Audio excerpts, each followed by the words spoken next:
Chapter 1186 Qilin vs. Sovereign Weapon. Chapter 1186 Qilin vs. Sovereign Weapon. Proofreader Papatonks. Place your bets. No takebacks. The Joy Town that had been bathed in blood was once again filled with noise. Only this time, it happened 100 miles outside of it in a valley. Qiu Yanhai even had a stall set up as he shouted, "We're all friends here, people.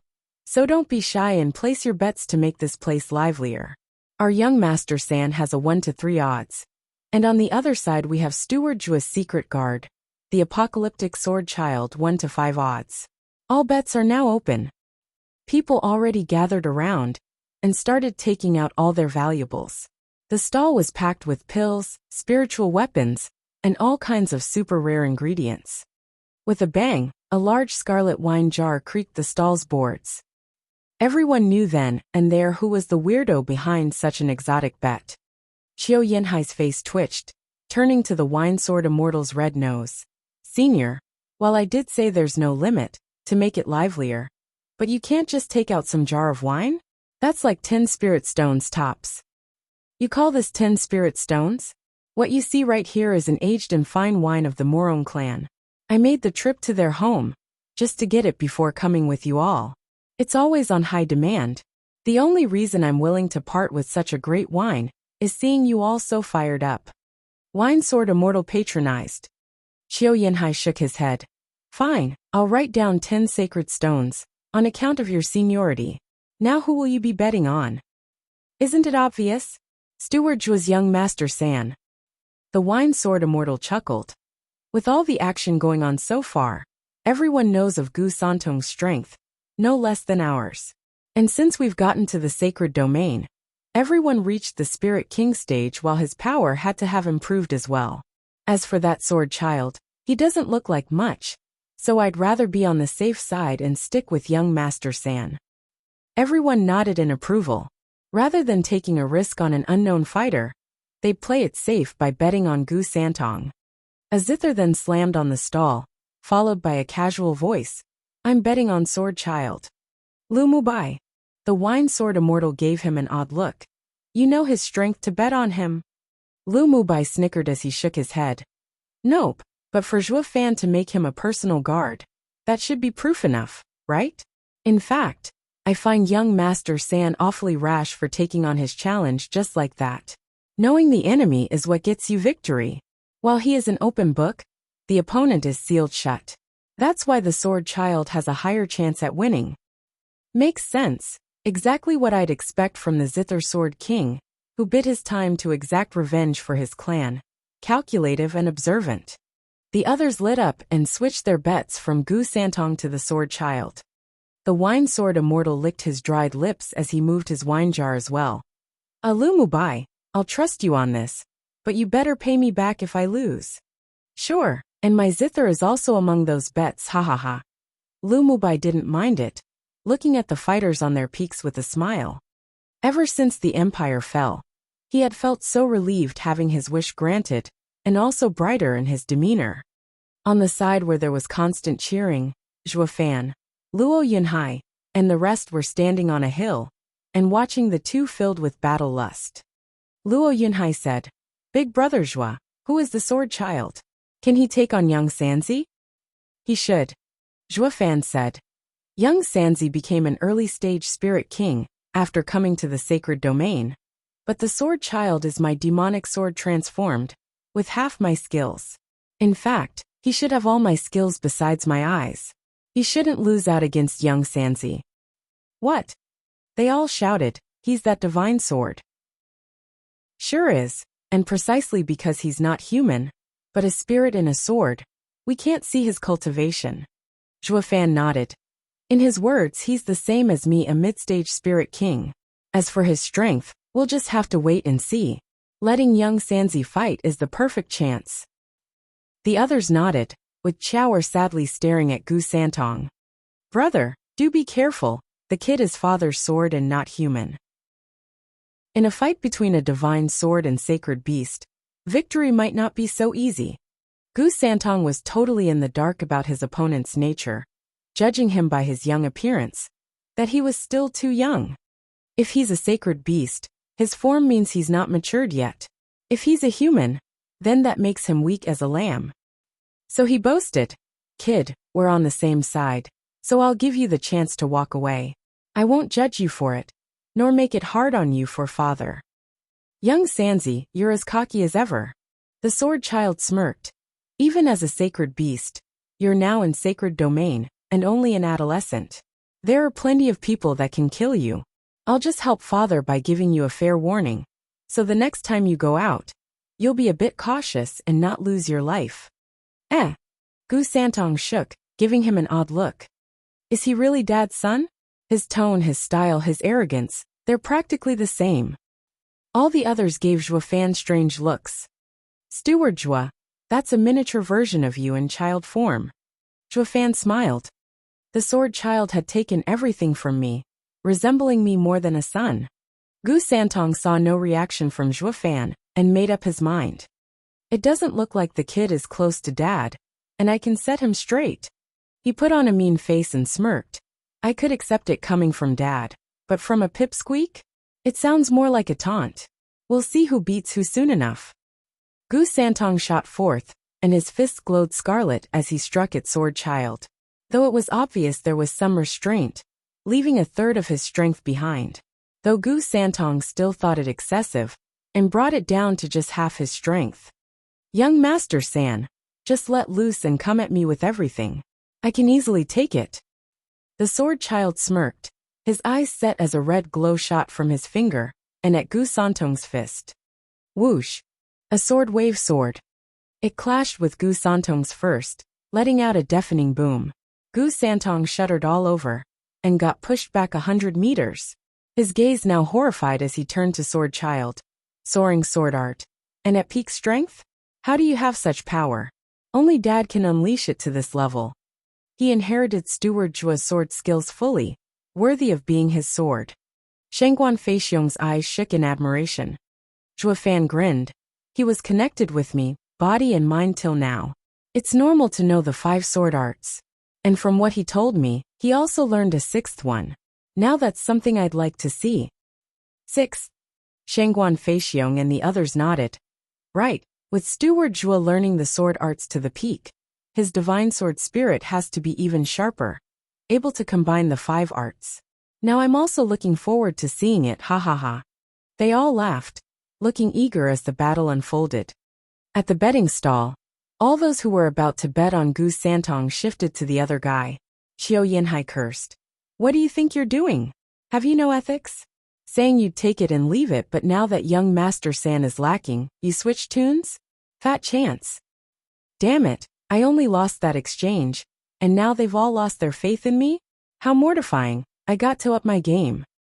Gu Santong's face twitched hearing Elder Qiu's shouts, anger getting to him as he shot for sword child.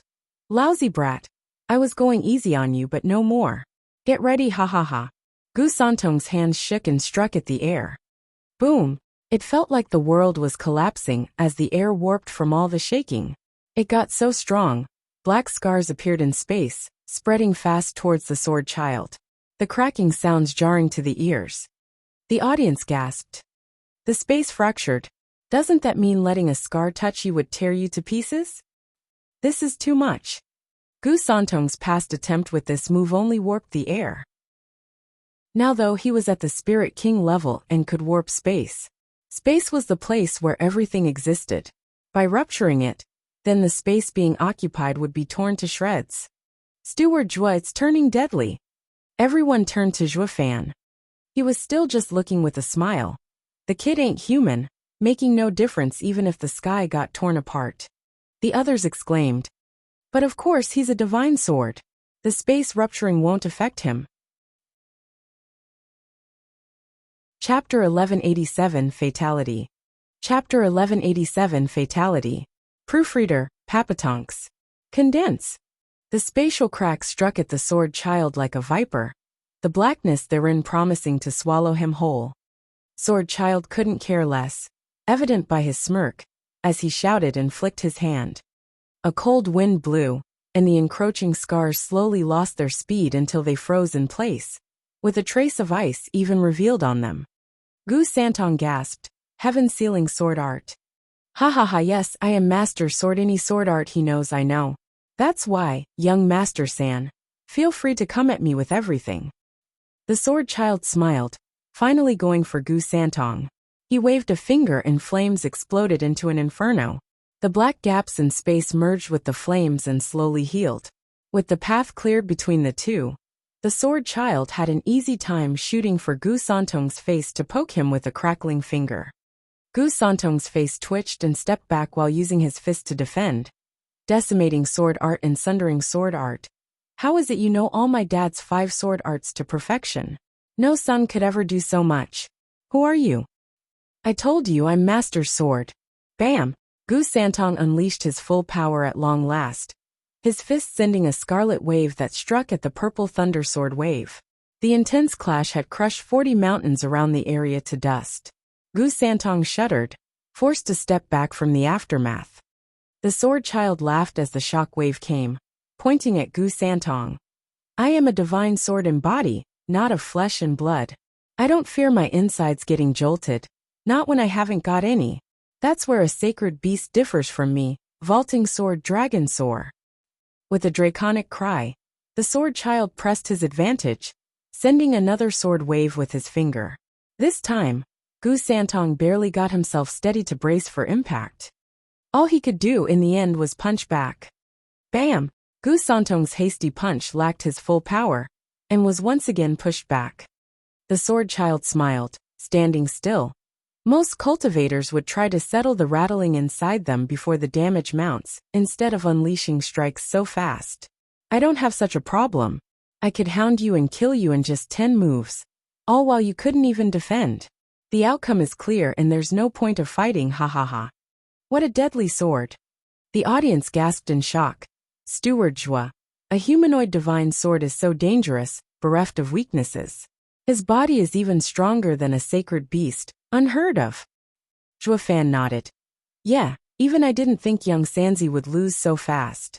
That's why the sword child was so thankful for me refining him such a body.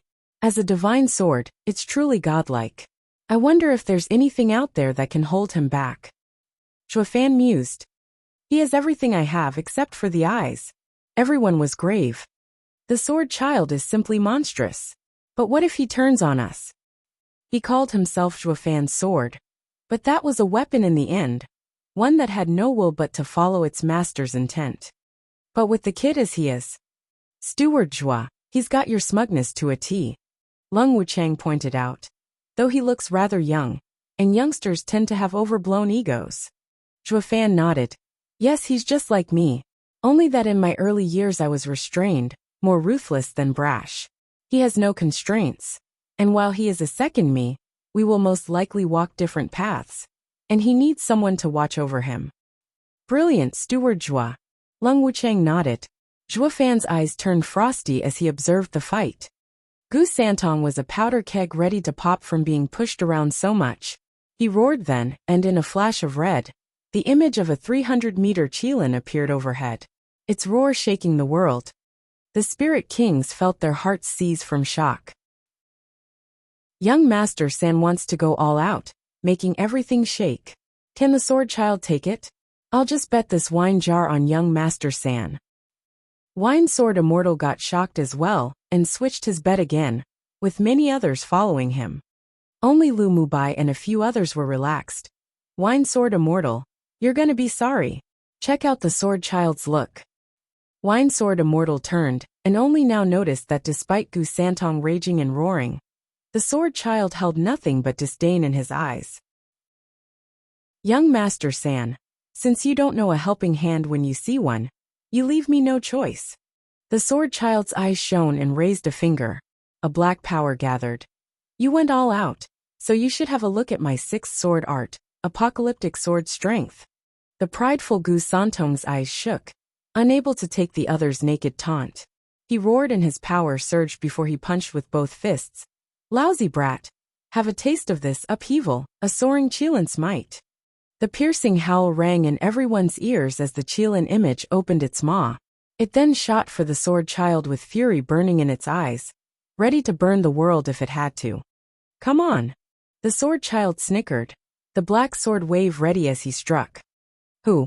It was anticlimactic how plain it was launched, with no fuss, like a breeze tracing the air. The sword wave, however, erased everything in its path, even the dust from existence. The sword wave looked flimsy by all accounts, yet it struck fear in the hearts of all who watched.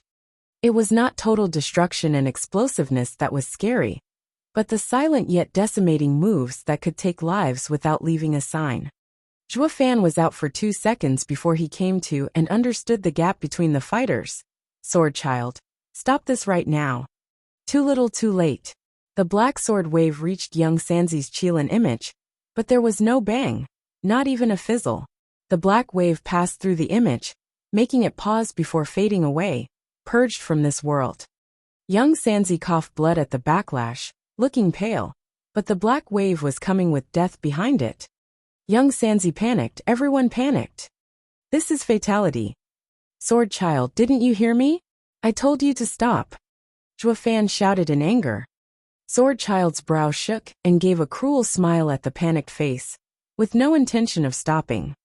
The space started warping then, with the sword child at its center. He looked back at Zhuo Fan with a frown, only to see his cold gaze, and the 7 golden halos in his right eye. Master, don't. Divine Eye of the Void 7th stage Void Seal. Zhuo Fan muttered. Whoosh.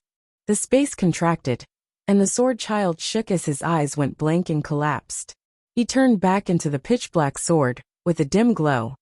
It showed no signs of being alive. The black sword wave coming at Gu Santong faded away just in time as well, making him breathe easier for having escaped with his life. That strike is deadly, no less than Dad's apocalyptic thunder flame. Chapter 1188, Advancing Again. Chapter 1188, Advancing Again. Proofreader, Papatonks. Thump. Zhuo Fan walked over to the apocalyptic sword and picked it up with a sigh. You really are me, but only the young me, twisted, conceited and obnoxious. Ha ha ha, foolish boy. You thought by having a sovereign weapon body, I couldn't take you on? The 5 divine swords were affected by the divine eye of the void, and this form isn't any different. Think long and hard about this. Zhuo Fan made a seal, and the demonic sword entered his body. And you young Sanzi, there's always someone better than you out there. This will be your lesson. Zhuo Fan walked to Gu Santong and warned. Gu Santong hung his head, giving a heavy nod. I know, Dad. I won't be as arrogant again. You've said that 100 times already. Why would I believe you this time?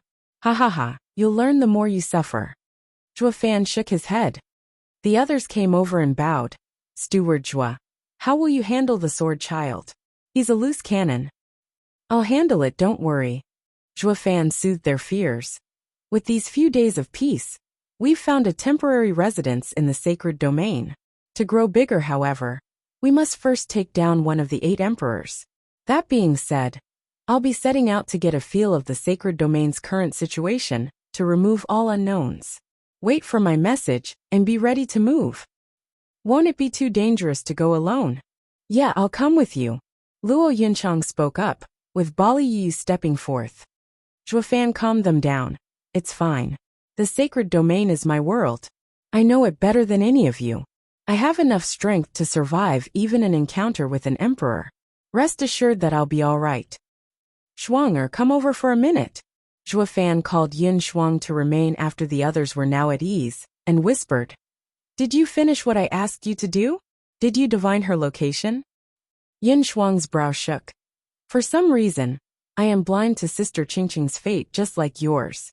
Patriarch said that you lost something. Did you give it to her? Can it hide one's fate? The sovereign path. Zhuo Fan squinted and asked ardently. How else am I supposed to find her? Where do I start searching the big sacred domain without so much as a clue? Shuanger bit her lip. Forgive me for being unable to help, but what? You alone can find her. Me? Yeah. I know nothing of reading the stars. Didn't Patriarch give you something? It will guide you towards what or who you want to find. Slightly explained. Patriarch also mentioned that what you're looking for is yours. The 2 of you would be drawn to each other. By using the item, You'll find it in Sister Qingcheng. Zhuofan thought for a bit and nodded. I see, Sovereign Yin gave me the black sphere for this purpose. But how do I use it? Figure it out yourself. I surely don't know. Yin Shuang shrugged. Zhuofan sighed and nodded, his eyes blazing with determination. I'll try it as I go. Now I need to get away so the fear of the sword child caused will fade. I must also teach that boy some manners. Zhuofan cupped his hands to her, and the rest leaving. The others gave him a respectful goodbye as well, while only a red-nosed old man just wouldn't let go of a jar of wine, crying like his parents were dead, like an old woman. My precious wine, I could never leave you. How could my foolproof mind ever conceive the risk of betting on Gu Santong? Senior, betting is business. You made the wrong wager, so I can't help you. Now let go. The wine sword immortal wailed like a child while Qiu Yanhai fought to try and pry the drunkard's fingers from the jar. With their gap in cultivation, no amount of effort helped in the end.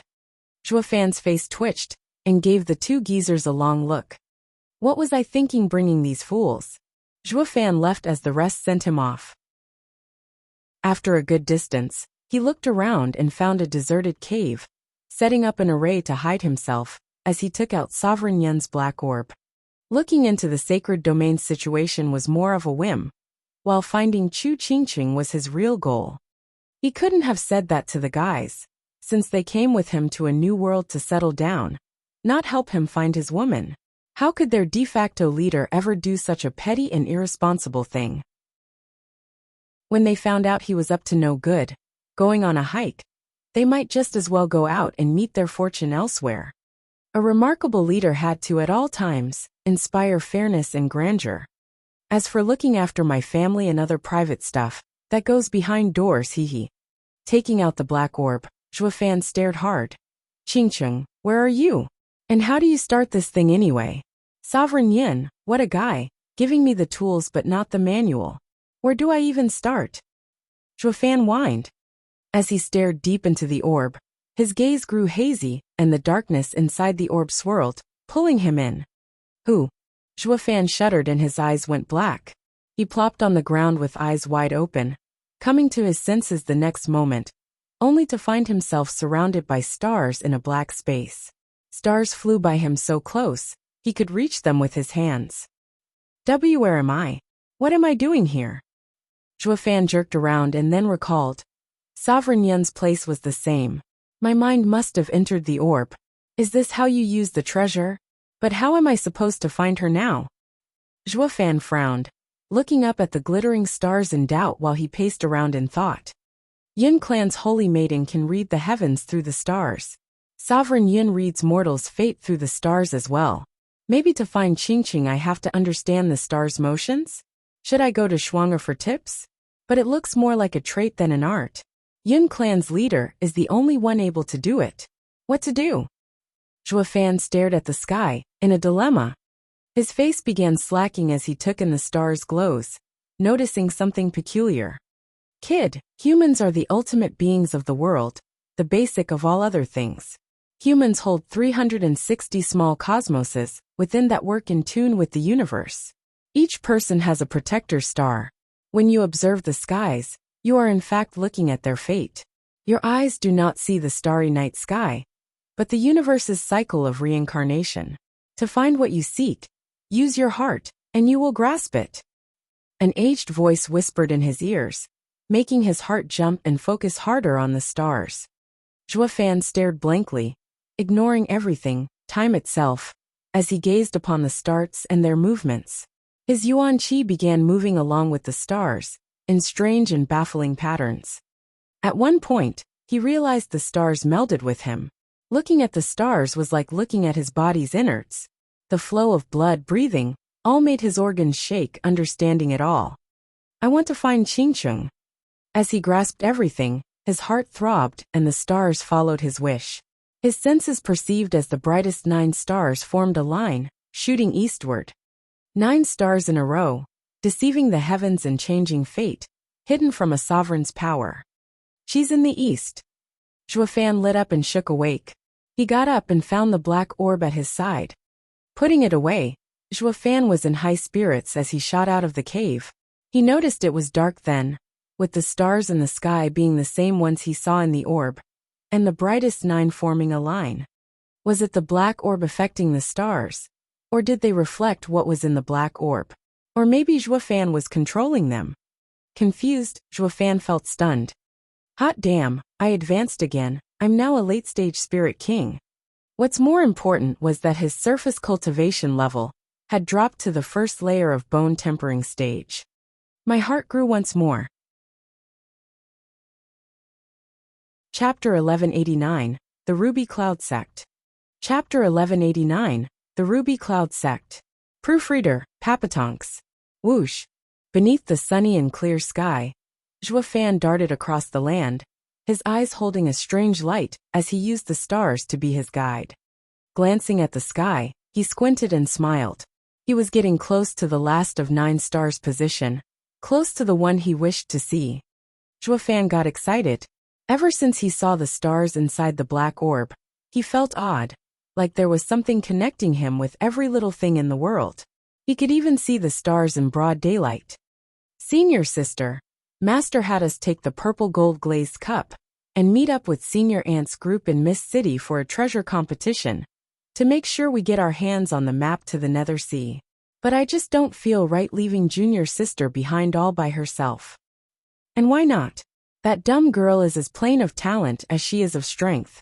Not just I, but even all of you are stronger than her. What's the point in bringing a dead weight? She's just relying on Master's favor to come along and get a share no matter how much in the wrong she is. But Master said so. Quiet. That sickening girl must have strung Master along with her sweet words. All she's good at is sucking up. There's no way I'm about to share credit for such an important mission with her. We'll just say she was too slow and couldn't keep up. Their nagging echoed through the thick forest, reaching Fan's sharp ears. Nether Sea.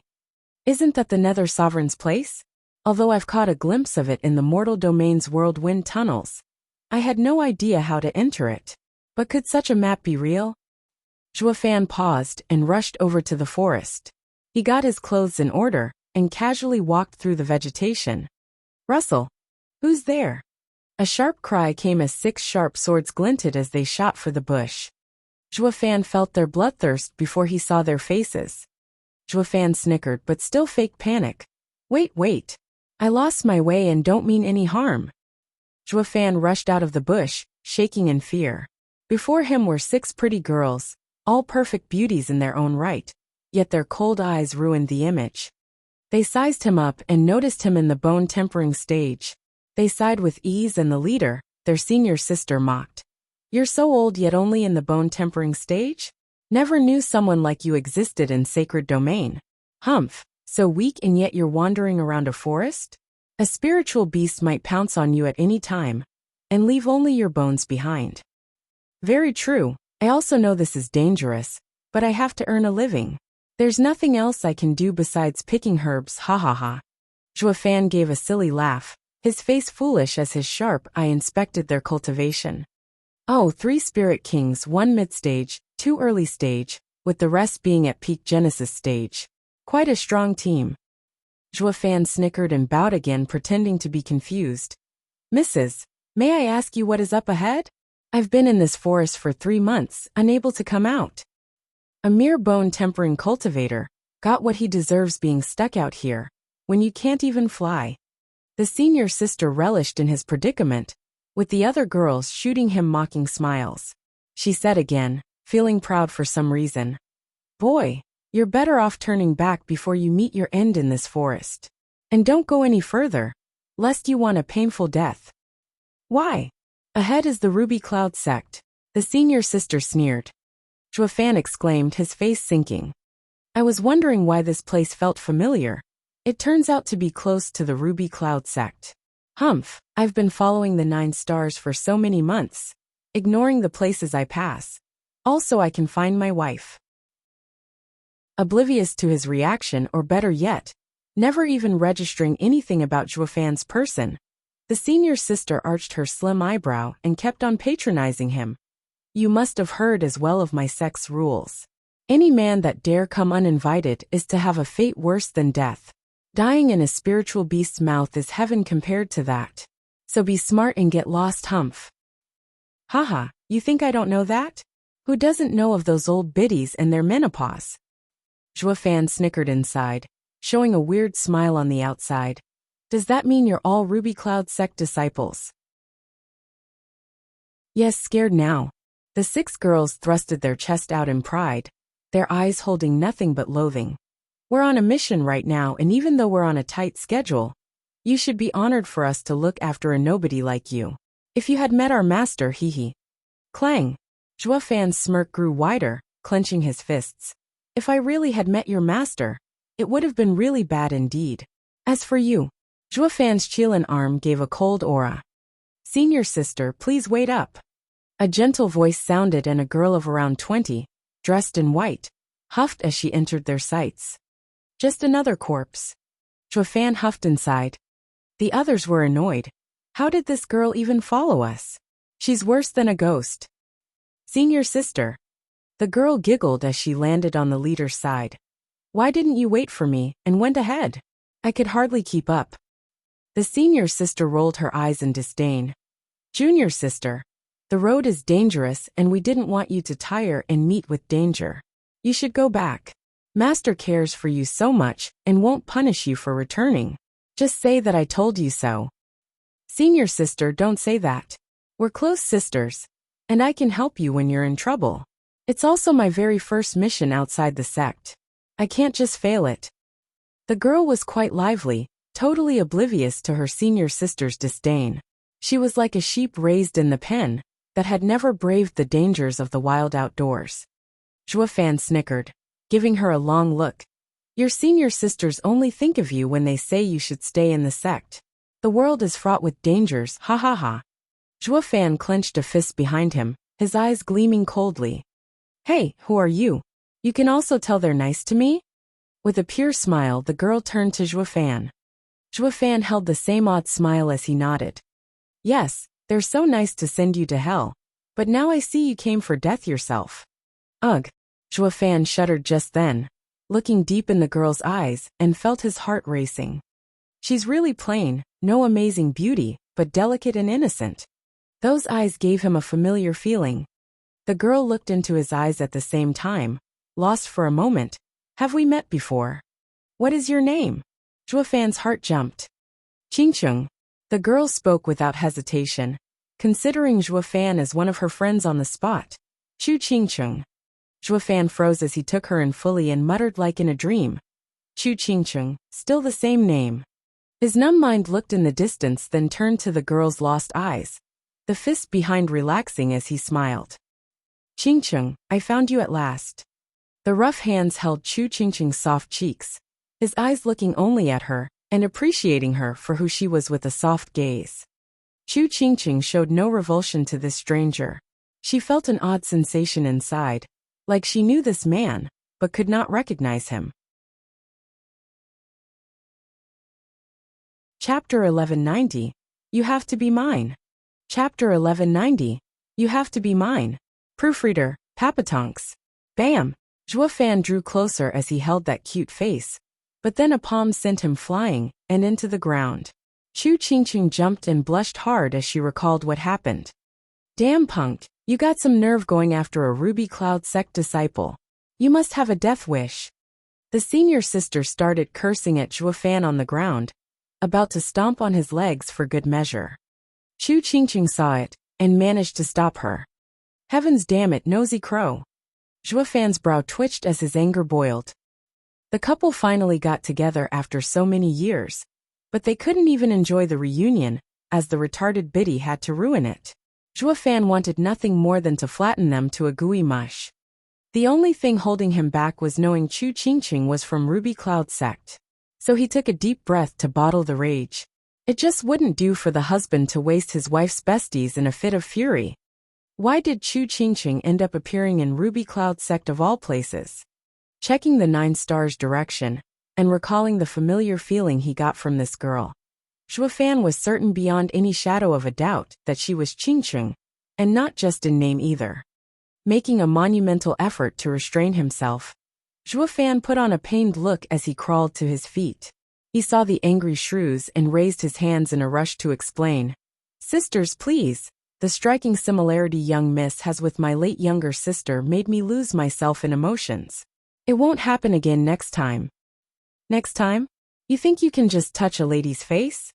The senior sister was outraged, about to smash him into the ground again.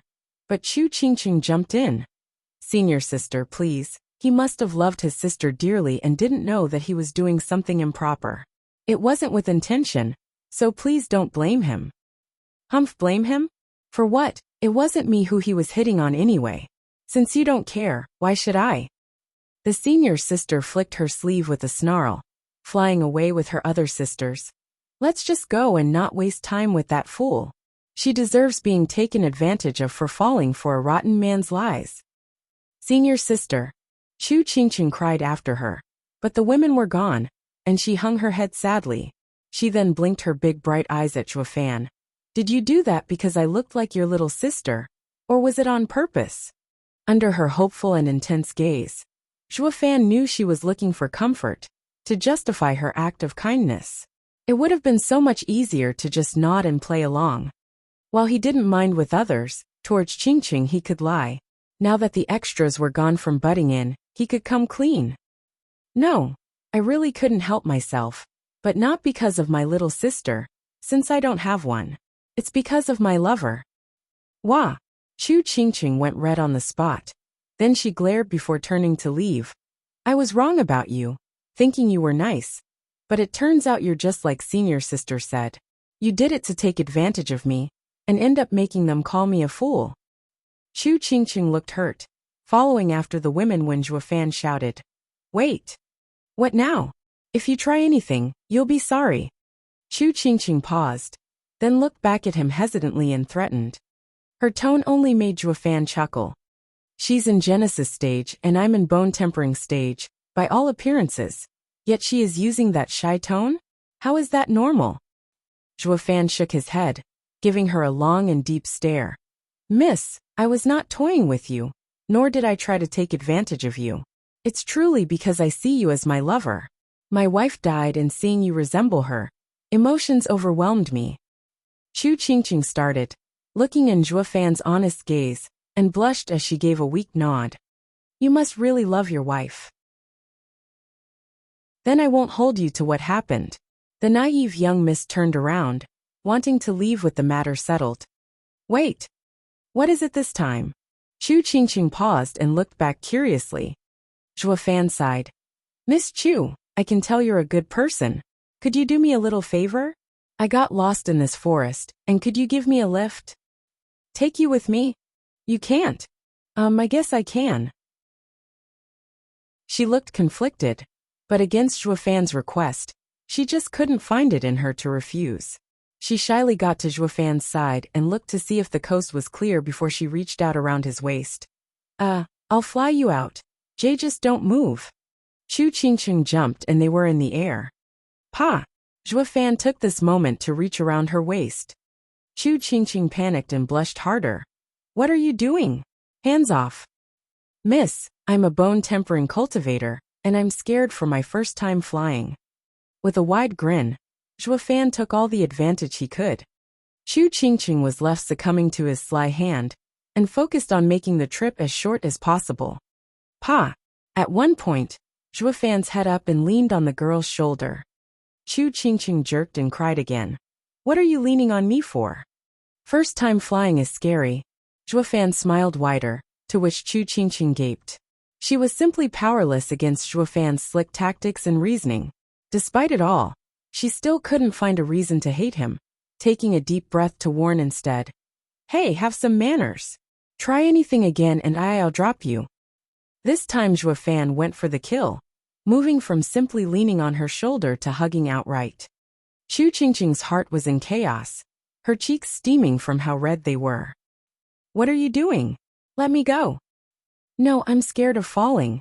Closing his eyes, Zhuo Fan was at peace holding the one person he hadn't seen in 100 years.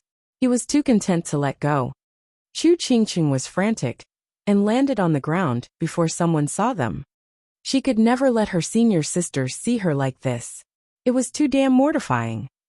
Whoosh! The two touched down, with Zhuofan holding on to her like an octopus. Chu Qingqing's face twitched and snapped. Hey, we're on the ground, now get off. No, you're lying. We're definitely in the air, and I won't fall for it, hee. The young miss had met the biggest rogue of them all, with the thickest skin ever, as he used every trick to stay glued to her. Chu Qingqing squinted and huffed before she used force, throwing Zhuofan off hard. He landed on the ground with a bang. Chu Qingqing glared. You definitely took advantage this time, and you dare lie to me? Young Miss Chu. Zhuofan dusted his clothes before he smiled. Before I answer, would you answer me 2 questions first? Is there anyone you fancy? Zhuofan went right ahead before she could reply. Chu Qingqing shook her head. Zhuofan smiled. Are you engaged? Chu Qingqing started, then shook her head. Why is he asking me this? Great. Zhuofan got the answers he wanted and laughed, coming before Chu Qingqing, and reached out to hug her close as he looked longingly at her. Now I'll answer yours. I did it on purpose, because I like you. You have to be mine. Dong. Chu Qingqing's mind blanked out, her eyes hazy. What on earth is going on? How am I yours just like that? She finally reacted after a few long moments and shoved him. You're crazy. We only met a couple hours ago, and I have no idea who you are. I am Zhuofan there. Now we're no strangers, Qingqing. Come with me. As if. I am a Ruby Cloud sect disciple. When it comes to marriage, I have to tell my master. An old crow meddling in my affairs? Qingqing, come with me. No one can stop us. Zhuofan shouted, his voice filled with power.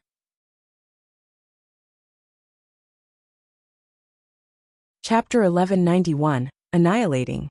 Chapter 1191, Annihilating. Proofreader Papatonks. Chu Qingqing gave him a long look, her eyes twitching. She then shook her head and put on a cold face as she walked away. Do you have any idea who my master is, you lunatic? Braggart. I know, one of the 8 emperors, the one called Enchanting Empress. But ever since demonic energy had affected her hard in the battle at 9 Serenity's tomb, she aged. That's why we call her the Crone Empress. Zhuofan's eyes shone. Qingqing, come with me, and I promise the biddy won't ever get to you. Chu Qingqing covered her ears and shook her head. Be silent. Don't sully my master's name. Just who do you think you are? Those senior sisters of mine are enough to flick the life out of you. Let alone master. If you care for your life, stop talking. Not even I can save you then. Save me? Zhuofan was touched, beaming. Qingqing, you'd take my side before that biddy? That means you do care about me. So why not come with me? Chu Qingqing hesitated. Me and my big mouth. Just what was with her? Why did she blurt that out? She barely even knew the guy, only finding out his name just now. Her heart was conflicted, while her face icy, glaring back. There'd be no point in the end. Not when you're using me to replace your wife. This isn't love. There's no such thing as love at first sight. Now go. I've taken you out of the forest so you're safe. Qingqing, you have to believe me. You are my wife, not a substitute. You and her are one and the same. Zhuofan spoke with determination. Chu Qingqing rolled her eyes, laughing. Sure, then chase me. We'll talk again when you catch me. Chu Qingqing pulled a smug look, like she outsmarted him, then flew away. Zhuofan smirked. Dear me, if you don't take me flying, I'll just have to do it myself. Everyone says, flying as a couple is so much better, while flying alone is so boring, ha ha ha. Zhuofan had no trouble going after her, treating it like a game. An hour later, Chu Qingqing was rushing in her senior sister's direction, but having caught no sight of them for so long began to weigh on her mind. Ugh, I'm not strong enough to keep up, and with that delay I'll never catch up. Why can't they just wait for me? Fong Min, as the head senior sister of Ruby Cloud sect, you should be showing at least some remorse seeing your fellow sisters in peril instead of ignoring their fate. Hand over purple gold glazed cup, or else. A coarse laugh echoed across the sky, startling Chu Qingqing. Looking over, she noticed in the distance her fellow sisters surrounded by 24 men in black. 5 of them were even late-stage spirit kings. As for her sisters, all were injured, with 5 taken prisoners, and only her head senior sister barely hanging on. Chu Qingqing shot straight for them, striking with a cold palm at the man's chest. "How dare you harm my senior sister?" Bam! The man snickered and pointed 2 fingers at her. The power between the fingers shot through her cold aura and into her body. Chu Qingqing coughed blood, collapsing on the spot. Ha ha ha. The broads of Ruby Cloud sect are so mighty, for even a 7th layer Genesis cultivator to strike me, a peak Genesis cultivator. What a moron. The guy mocked and his team laughed. Fang Min shook her head, glaring at Chu Qingqing. "You fool, you saw us surrounded, but instead of going to the sect for help, you charged right in? You thought your meager skill was going to save the day." "Senior sister, I." Chu Qingqing hung her head low, the words wounding her. Fang Min scoffed and shouted at the men in black. "Arrogant bastards, you knew we're from Ruby Cloud sect yet you still came for us? You've just signed your death warrant." He. Why do you think we're masked?" The leading late-stage Spirit King stepped forward and shouted. "We'd much rather avoid having the Crone Empress hounding us till the end of days. If you want to live past today, hand it over, and we'll let you go. When we get violent, at the end there's just us men, and you girls ha ha ha." The others laughed, showing greedy smiles. Fang Min grounded her teeth, with the other girls putting a tough front when they were all afraid of those creepy smiles. These filthy mongrels don't care. Hesitating, Fang Min was put on the spot. By handing it over, the blame of failure would fall entirely on her. But if she didn't, they would never be able to live with themselves after today. Fang Min was on the fence, weighing her position in the sect or her future. Her eyes wandered back to the depressed Chu Qingqing and lit up. She shot before her and threw a prismatic cup to her. "Junior sister, take this and run. I'll hold them off. You can't let me down." "Senior sister, run." Fang Min shouted again, looking ready to die for the cause. Chu Qingqing sniffed and nodded. She took the treasure and ran. She would give her life to protect it, to repay all her senior sister's trust in her. The men in black saw her run off and shouted, "Girl, give it here if you don't want a really good time." Whoosh! The men ignored the other girls and shot after Chu Qingqing. Fang Min gave a token of resistance, looking at the frail figure almost overrun with men, with a creepy grin. "Girl, get back here." Boom! A powerful palm struck at Chu Qingqing from behind. She tensed up and noticed him to be the peak Genesis expert she went after before. Her heart sank. Despite the peril and certain doom, she was set to carry on her sister's mission. Chu Qingqing gnashed her teeth and held the cup tight with one hand, while using the other to launch an attack in reply. The man in black snickered. "Ha ha ha, missy, you're still acting tough after that defeat? Die." Bam! All they knew was that the guy's power had the clear advantage. Yet as the two of them clashed, the man in black up and got pulverized into a bloody mist, his very trace gone from this world. Ugh! The other chasers halted on the spot, looking dumbstruck. No way! How can a 7th layer Genesis cultivator be that much stronger than a peak one to kill him in one shot? Why the hell was she hurt in the first place then? Was it to bait us? The Ruby Cloud sect disciples blinked in disbelief. They knew all too well about their little junior sister's strength, and it was clearly nowhere near that level. That guy was a peak Genesis expert, only beneath a Spirit King. They all had suffered at his blows, yet now everyone was dumbstruck, even Chu Qingqing, staring from her palm to the bloody mist in shock. Was my palm that strong? This never happened before. None noticed a shadow lurking in a bush just off from the conflict, watching. An eye was particularly eye-catching, shining in 8 golden rings. Divine Eye of the Void 8th stage blink. Zhuofan muttered as he put away the fingers, his smile cold, sending a move through space.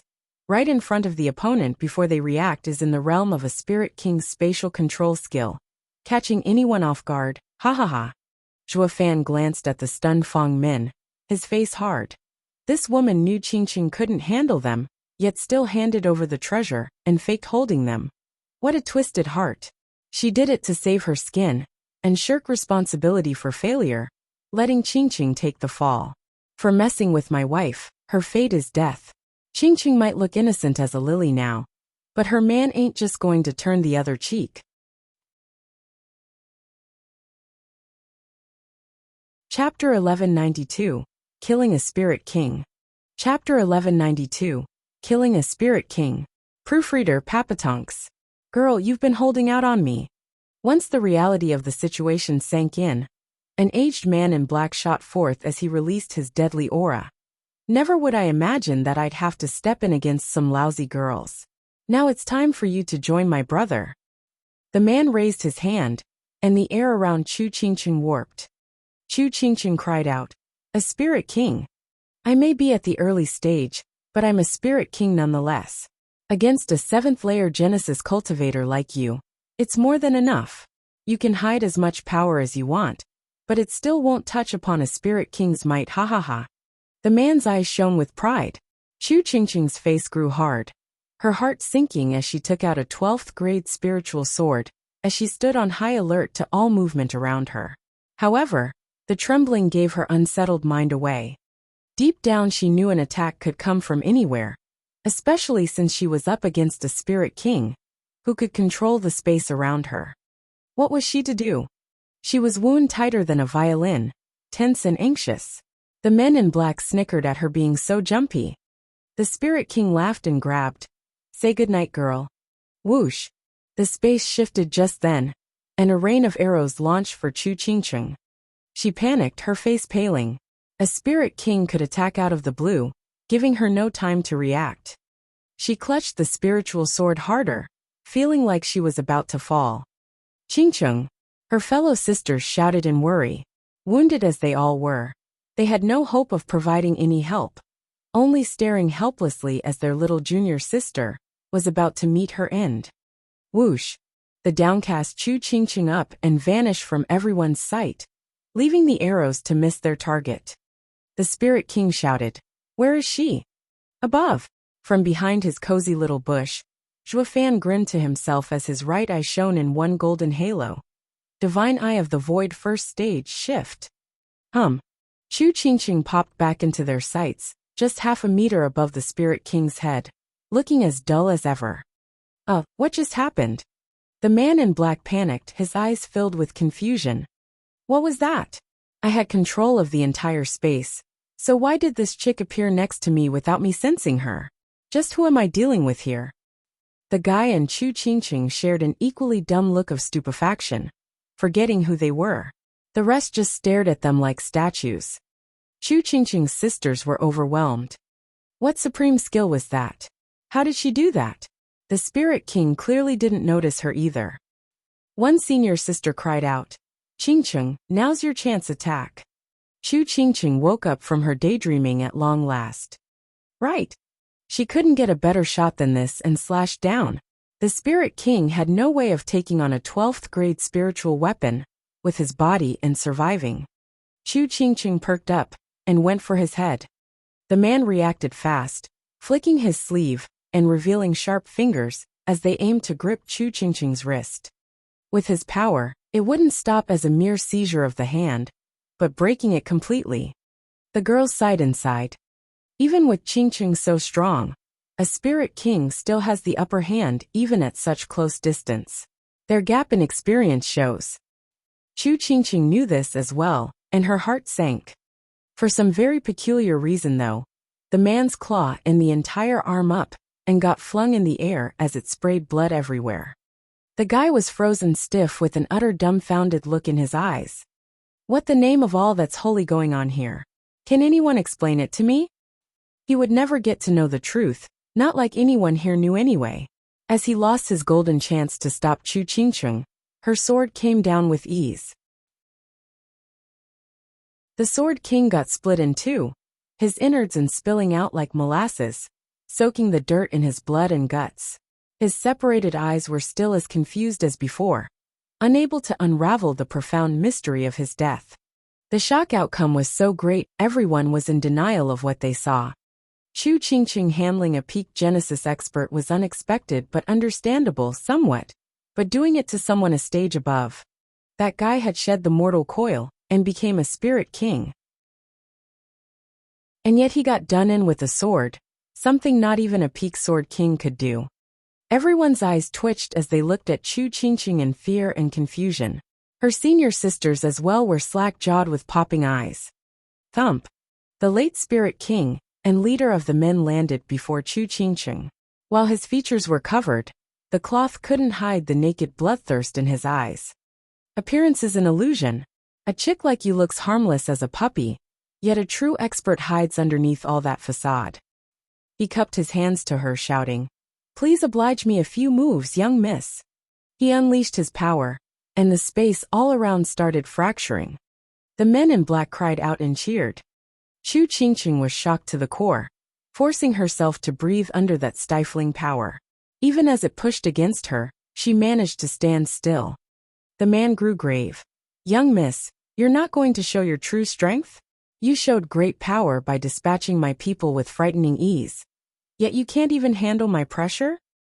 He ramped up the aura by a third. Chu Qingqing coughed and sank to one knee, feeling like something was crushing her. The others were mocking her. "These broads are something, but not enough for our boss. He's the strongest, ha ha ha." The leader never left Chu Qingqing out of his sight, on high alert. The 2 deaths before were just too bizarre. "Curses, you dare mess with my woman?" Zhuo Fan wore a cold smile. "Since you insist on wanting me to step in, then you better be ready for it." Zhuo Fan's right eye flashed in 8 golden rings. Divine Eye of the Void 8th stage blink. Who? Chu Qingqing felt uplifted out of the blue, the pressure gone as she stood back with ease. She was perplexed. Did he stop? Looking around, though, told a different story.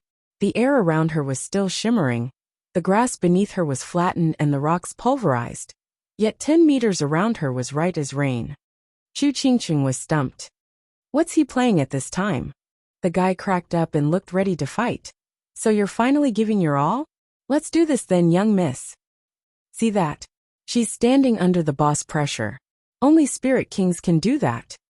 Yeah, that's why she killed 2 of our strong men. Because she's on another level.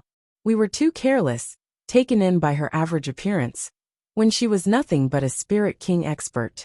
She must have been baiting us for the right moment to take the treasure back. The other men in black bobbed their heads, commenting on Chu Qingqing's performance. She must be the real head senior sister of Ruby Cloud sect to guard the treasure. Fang Min's face twitched and ground her teeth. This lousy brat. This is absurd. I'm the real head senior sister here. Chapter 1193, Shadow. Chapter 1193, Shadow. Proofreader Papatonks. Ignoring the comments, Chu Qingqing was tense enough, as it was due to the opponent's challenge. But she still raised her sword to point it at him and looked tough. "Come. I'll never hand over the purple gold glazed cup. Neither do I want you to, for it will be the winner's spoils." The leader's hand released a gray energy, his eyes sharp as they made the young miss cower. Whoosh! Before the leader even got to strike, however, Chu Qingqing's sword acted first. A sharp sword energy went by the leader's head, striking another spirit king somewhere behind. Blood spurted everywhere, as the victim was removed from this world. Ugh! The leader stiffened, frozen on the spot as if he regarded Chu Qingqing like a monster, or a creature beyond any comprehension. He had no time to even flinch, as the attack flew dangerously close to his own head, before taking down a brother of his.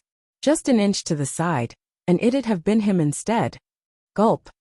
The leader was sweating buckets, just as he saw the young miss looking perplexed at what transpired. Her sword moved by itself. Whoosh! Chu Qingqing's sword acted up again, sending another sword wave, whizzing past the leader's scalp to pop another spirit king into a cloud of bloody mist. Everyone shuddered as they jumped back, looking at Chu Qingqing like she was a devil. A twitch of the sword nailed one down. Such simplistic and efficient killing was that of an expert killer. What was even worse, she was mocking their leader, the one she was actually facing, while culling them instead. Just how outrageous is this chick's power to even slight a late-stage spirit king? Is she an emperor? As blood leaked out of a slight cut on the leader's cheek, he now saw Chu Qingqing with nothing but fear. He never saw a faster sword in his life. The girl wasn't innocent by a long shot. The strikes were shot with brutality, meant to execute with impunity. Miss, who on earth are you? Unable to get even his voice under control, the leader shuddered in front of Chu Qingqing's guileless gaze. Chu Qingqing mused, then replied according to the custom, with cupped hands. I am Ruby Cloud Sect 362nd generation disciple, Chu Qingqing. May I know who you are? 362 and the youngest? How do you have such power and skill? Incapable of getting an answer, the leader frowned in thought. He regarded Chu Qingqing again with utter shock now. That's.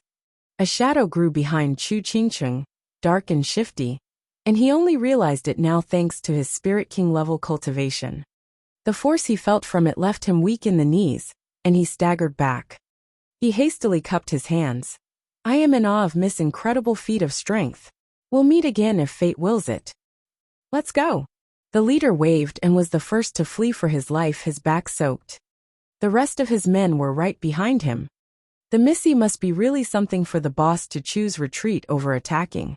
Chu Qingqing was absolutely perplexed, just saluting back on reflex. Yeah, later.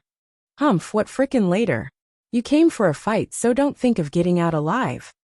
Chu Qingqing didn't care about them, while Zhuo Fan snickered from his cozy little bush. Chu Qingqing's shadow shot out, and her sword acted up again. Whoosh! A sword energy flew at the men in black, running through the chests of 3 people. Plop! They all turned to a bloody mist, all Genesis stage experts. The leader snapped at Chu Qingqing. Miss, we never touched any of your people. We're even leaving, yet you would be so cruel as to kill us, fleeing men? No, it's the sword. Chu Qingqing looked hurt at the accusation, lamenting as she turned to her sword. Her words got cut off literally, as her sword had a mind of its own. Sword energy flew galore, each robbing a wail of agony from a man in black, along with his life, sending them to the great beyond. The leader looked at the heavy casualties and roared. Curses, this chick is an oddity and bloodthirsty like a banshee. Run, we'll pay her back later. Well, aren't you a ray of sunshine, so optimistic? Humph, there won't be any loose ends. Whoosh! Zhuo Fan flicked from his bush with an insidious smile.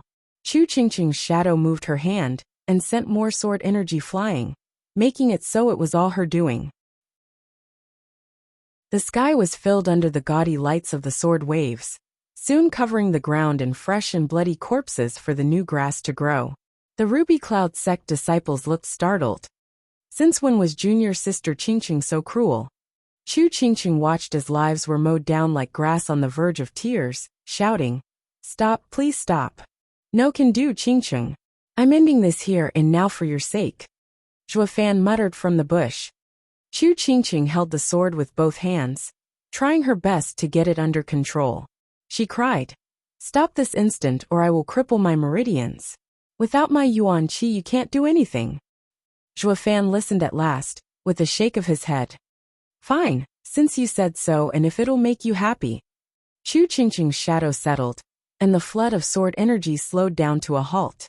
Though only 3 men in black remained, including the leader. Glancing back at the she-demon, the wretched thieves ran for their lives while the girl was downcast. They came here thinking it was an easy gig, but luck had it they got almost all of their men killed. We need backup to deal with this hellspawn. The Ruby Cloud sect disciples glanced at Chu Qingqing, slumped on the ground with dull eyes. They couldn't recognize her, only feeling fear. Senior sister, are you all right? I kept the purple gold glazed cup safe. Chu Qingqing jumped back to her feet like nothing happened, beaming at the girls. You're all hurt. Want me to heal you? Pa! Fong Min yanked the cup from Chu Qingqing's hand, and mocked as a form of thanks. Little junior sister, you sure kept to yourself all this time. But now you showed us. Without your help today, junior sister, our lives would have been forfeited. All of us are so useless, needing junior sister's protection. Senior sister, don't say that. It's my duty. Chu Qingqing was worried as she spoke obliviously to the sarcasm. Senior sister, why aren't you pleased that we have overcome this disaster? Fong Min chuckled with scorn. Oh, I'm pleased as punch of junior sister's glorious future. You alone had finished off 24 people, and many spirit kings among them, making us fall short. But junior sister, when did you become so cruel to kill people on a whim? We all saw them leaving, so why did you go after them still? If I didn't know any better, you'd have to be from Devil Mountain than Ruby Cloud sect. Senior sister, I really didn't want to kill them. It was my sword. It just moved. That's rich. Fong Min snickered, her tone biting and mean. Sisters, let's keep going. We don't need to worry about little junior sister anymore. She has an almighty independent divine sword, and can do away without our help. Fong Min was the first to fly off, with the others taking healing pills, before giving Chu Qingqing looks of fear, and then following. Chu Qingqing was left alone and in guilt, looking at her baffling spiritual sword with conflicted emotions. She liked the sword for coming to her and her senior sister's rescue, but hated it for going out of control and isolating her from her senior sisters. It was never the sword, however, but a man, the one wearing a creepy smile just off to the side in a bush. Chapter 1194, An Emperor Joins. Chapter 1194, An Emperor Joins. Proofreader, Papatonks. Chu Qingqing lowered her head depressed, looking at her sword with a sigh. Senior sisters are wrong about me. I'm no killer. They have the treasure and might meet other mean people.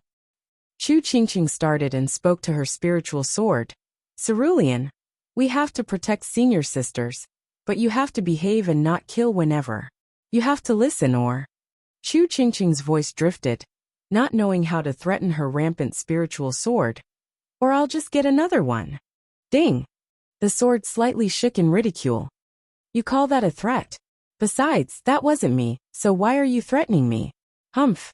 The oblivious Chu Qingqing was deaf to her spiritual sword, of course, looking relieved as she chased after her senior sisters. Save me. Someone save me. A sudden cry reached her ears. Shriek. She also heard the sharp shriek of a bird. Chu Qingqing looked back in panic. 100-meter big bird, covered in blue flames, was holding a man in its beak. 8th level spiritual beast Firestorm Eagle? Chu Qingqing shouted. How did this guy end up caught by a spiritual beast like this? Cerulean, let's go save him. Chu Qingqing shot for the 8th level spiritual beast and slashed. Bam! A white sword wave hacked into the blue flames, freezing the air, and making the fire fizzle out. Shriek. The spiritual beast cried out, and Zhuo Fan used this chance to get out of its beak. The spiritual beast didn't fight the girl, choosing to flee instead. Chu Qingqing beamed, then recalled Zhuo Fan and went to him, only to find his legs sticking out of the ground. Chu Qingqing grabbed one at random and pulled. Sorry, I was so focused on the fight with the beast I forgot about you. Are you alright? I'm perfect. I am in the bone tempering stage after all, and won't die from something as simple as falling. Zhuo Fan grinned and wiped his face of dirt and dust. Qingqing, thanks for saving me again. It must be in the stars to meet. We have to be fated to be together. Chu Qingqing's face fell and through him. Humph, a scoundrel only knows how to spew lies. I wasted my time saving you for nothing. You're just trying to make your move on me. I should have just let that bird eat you. You'd never, since you can't go on without me. Zhuo Fan was sickeningly corny. Though he was also right, as his words made Chu Qingqing blush, her heart racing. She shook her head of those random emotions and gave a smirk. You're nothing to me, braggart, so why would I ever stick around with you? Humph, now off you go, Shu. I still need to find my senior sisters. Bye. Chu Qingqing left. Zhuo Fan howled and his forehead was covered in sweat, straining to speak. Qingqing, don't worry about me, just do what you have to do. Leave me here in the wild outdoors for another strong spiritual beast to come around and take a bite out of me again. I won't blame you, since you don't care about me. Just go do you. Chu Qingqing looked back to see Zhuo Fan grimacing and looking pale while his leg bled. Chu Qingqing rushed over and took out a gauze to bandage him. Weren't you a bone-tempering cultivator? Why did you get a broken leg from falling? It's that spiritual beast who snapped it in its beak. Zhuo Fan gasped. Bone-tempering stage isn't enough to withstand those sharp fangs. Here, a healing pill from my sect. She fished out a vial in a rush and fed Zhuofan a pill. Chu Qingqing's heart felt forlorn for some reason. But as we're all Genesis experts, we only got pills for internal wounds. It will take a week to heal your leg as is. Zhuofan nodded, looking distressed. Not moving for a week. I'll be a sitting duck for spiritual beasts to gobble me up. Stop saying that. You'll be fine with me around. Chu Qingqing glared at him, but then she looked in the direction her fellow sisters went. Zhuofan smiled. Qingqing, aren't you going after your senior sisters? Just go and forget about me. How can I just leave you with your leg like this? Puffing her underwhelming chest, Chu Qingqing spoke with honor and righteousness, but then she hoisted Zhuofan's arm and helped him up on her back, smiling. Isn't this better? I'll carry you to find my senior sisters and let you down in a safe place. That's mighty clever of you. Zhuofan lit up and nodded. Chu Qingqing smiled in pride. Of course, now let's go. The two were gone like the wind, but the pure girl failed to notice the big eagle looking at them from a distance. Thank heavens that prick is gone. Brother, what's with that cut on your back? Another eagle shrieked in teasing, many times bigger. Did a human play with you? Want bro here to set them straight? The first eagle flayed its wings and squawked, looking panicky. No, definitely no. Please don't. I never want to see that guy again. Is he that tough? From the wound, he doesn't look much to me. The slash barely dented your feathers. You know nothing. It's not the sword wielder, the tough one, but the guy forcing me to hold him in my beak. Its eyes were filled with fear as he recalled Zhuofan's black orbs. Its feathers even trembled from terror. The bigger eagle looked stumped. Who on earth did this guy meet to make him shake like a leaf? The escaping men in black arrived at a barren mountain, where a refined elder was enjoying his tea in his chair. The three men in black slumped weakly at the old man's side, bowing. Clan head. Well, where is it? Clan head, we failed to take it and suffered heavy casualties. The leader hung his head. Crack. The cup broke in the old man's hand, his voice laced with fury. Failed? More than 20 experts and a late-stage spirit king failed? Weren't they just 7 girls? You couldn't even deal with them? Are you morons or simply garbage? Clan head. The others shivered, with the leader speaking. Clan head, let me explain. 6 of them were nothing, but the last girl was simply horrible. She killed without blinking, and had an uncanny power about her. None of us could handle her. Even WW would have ended up dead, if we were any slower. The old man eyed them and rose from his chair, his eyes sharp. For you, a late-stage spirit king, to fail against her, then she must be something else. That leaves only me to step in. Clan head, you're going to go after them yourself? The demonic emperor entrusted us with this task, and I'm not about to botch it. The old man snapped back. If just one of you had shown even a bit of promise, I wouldn't have deigned to steal from some nobodies. The old man covered his face with black cloth. The demonic emperor said not to harm anyone if possible, as to not stir up the old hag. All that matters is that we ruin their deal in Mist City. Let's go. Yes. They all got excited. With the clan head stepping in, that girl is finished. He is a mighty expert in the sacred domain, a true emperor. Chapter 1195, Imperial Descent. Chapter 1195, Imperial Descent. Proofreader, Papatonks. Whoosh. Under a clear sunny sky, the 6 disciples of Ruby Cloud sect were the only ones flying. The leader had a nice face, but the grimace ruined her image. The head senior sister looked angry all the time these past 3 days. One looked worried. Senior sister, aren't we going too fast? There's been no sight of junior sister all this time. Maybe she's lost. Humph, a spirit king is beneath her, but she can't catch up? She must have been playing around, since it's her first time outside the sect. Why do you care? Fong Min spat with venom. The disciple's heart shrank but still tried. Yeah, it's her first time this far from the sect, and might not know the way. Should we leave her some signs to follow? You talk too much. Fong Min barked. That girl's so tough now, so why would she need your care? Are you leaving signs so the enemy can find us instead? Is that it? The girl shrank under head senior sister's harsh stare. Fong Min glared at her then looked back ahead, brooding and furious as they went on. Boom! A sudden pressure came out of nowhere over them, and their flight was cut off, falling to the ground. An aged voice laughed from everywhere. Ha ha ha! You think I need some signs to find you? Whoosh!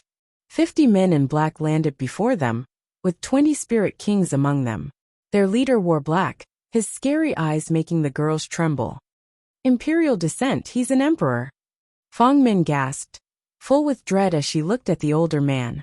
Her heart was beating so hard it might jump out of her chest. The other girls could barely breathe. The old man mocked. Juniors of the Ruby Cloud sect. I'd rather avoid having any real altercation with that biddy, so hand over the purple gold glazed cup. I'll be letting you all go without harming one hair on you. What do you say? As a mighty emperor, Senior must be of great renown in sacred domain. Why would you lower yourself to some petty theft act? Fong Min tried the diplomatic way, her tone shaky, but an even stronger pressure descended and forced her to shriek and cough blood. The old man snickered. We all have our sordid past, or do you not already see our covered faces? Girl, give it here and we'll be out of your hair, no fuss no mess. But if it gets to it, I'll just have to pry it from your cold, dead hands. The girls tensed, all looking towards Fong Min and awaiting her decision. Head senior sister, what do we do? Senior. Fong Min's eyes darted around, smiling. Sorry, but you're getting ahead of yourself. You really want me to kill you all? Ha ha ha, kill us. Fong Min laughed in his face. Senior, you got me all wrong. I'm not so stupid to fight the impossible. The treasure just isn't with us. You can just kill us and see for yourself. The old man's face twitched as he gave her a hard look. Not on you? Do you think I'll buy that? Search ahead then. Fong Min grinned as she forced her feet under her, taking out her storage ring. I'll go first. All I have is in there. Take a look. Why, still don't believe me? Haha, you can just search me as well. Fong Min started undressing under the fixed gaze of the old man. As her dress grew lighter, her curves grew more obvious. The other guys behind were enchanted.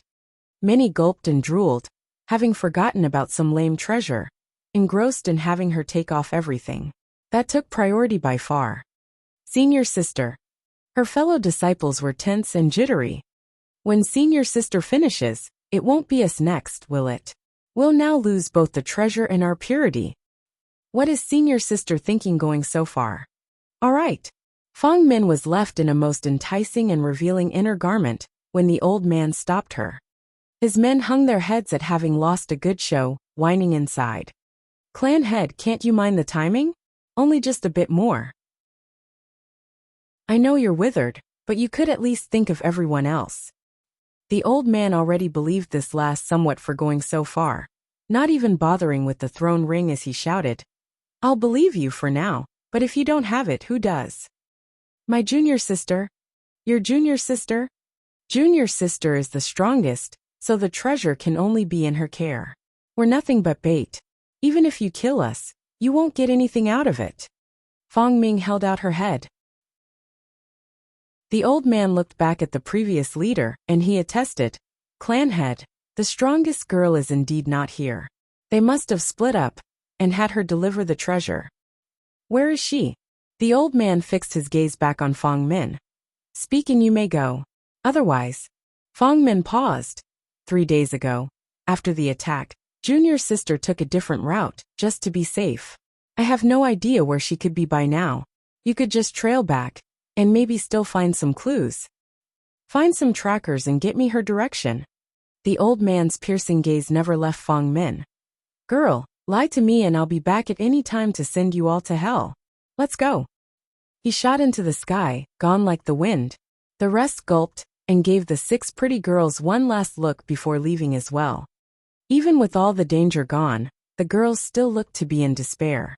Getting dressed again and picking up her ring, Fong Min had a smile of utter scorn on her face. Humph, here's what you want, you old fart. Come and get it. Senior sister, are they gone? Will they come back? One girl was still shaken up from the deadly pressure even now. Fong Min grew grave. Yeah, once he finds Junior's sister doesn't have the purple gold glazed cup, he'll be sure to storm back. Sisters, we're detouring to Mist City. Leave not a trace of your energy on your way so they can't find us. Yes, head senior sister. They all cupped their hands, but then one girl shyly said, what about little junior sister? When they do find her, that's her problem. It was either sending them after her or us dying instead. What would you prefer, her or us? Fong Min snapped a cold glare on her, shutting her up. She had a cruel smile as she then took the lead. All the rancor eating her up these past days gone. Girl, you won't be missed, Humph. 5 days went by, with a girl carrying on her back a thin man, and taking a totally different path from Fong Min's group. In flying she spoke her worries. Zhuofan, is Mist City this way? Why haven't we met with the others yet? Not to worry, my sense of direction is perfect. Zhuofan grinned, feeling warm and gooey inside as he gazed upon her adorable and worried face. Perfect direction. Huh. Well, of course. I've been roaming the sacred domain for ages, that I know it like the back of my hand. While admitting the fact I'm taking the wrong way is a different story. Rather than catch up to those third wheels, a world just for the two of us is so much better, haha. Chapter 1196, Hellish. Chapter 1196, Hellish. Proofreader Papatonks. Huff.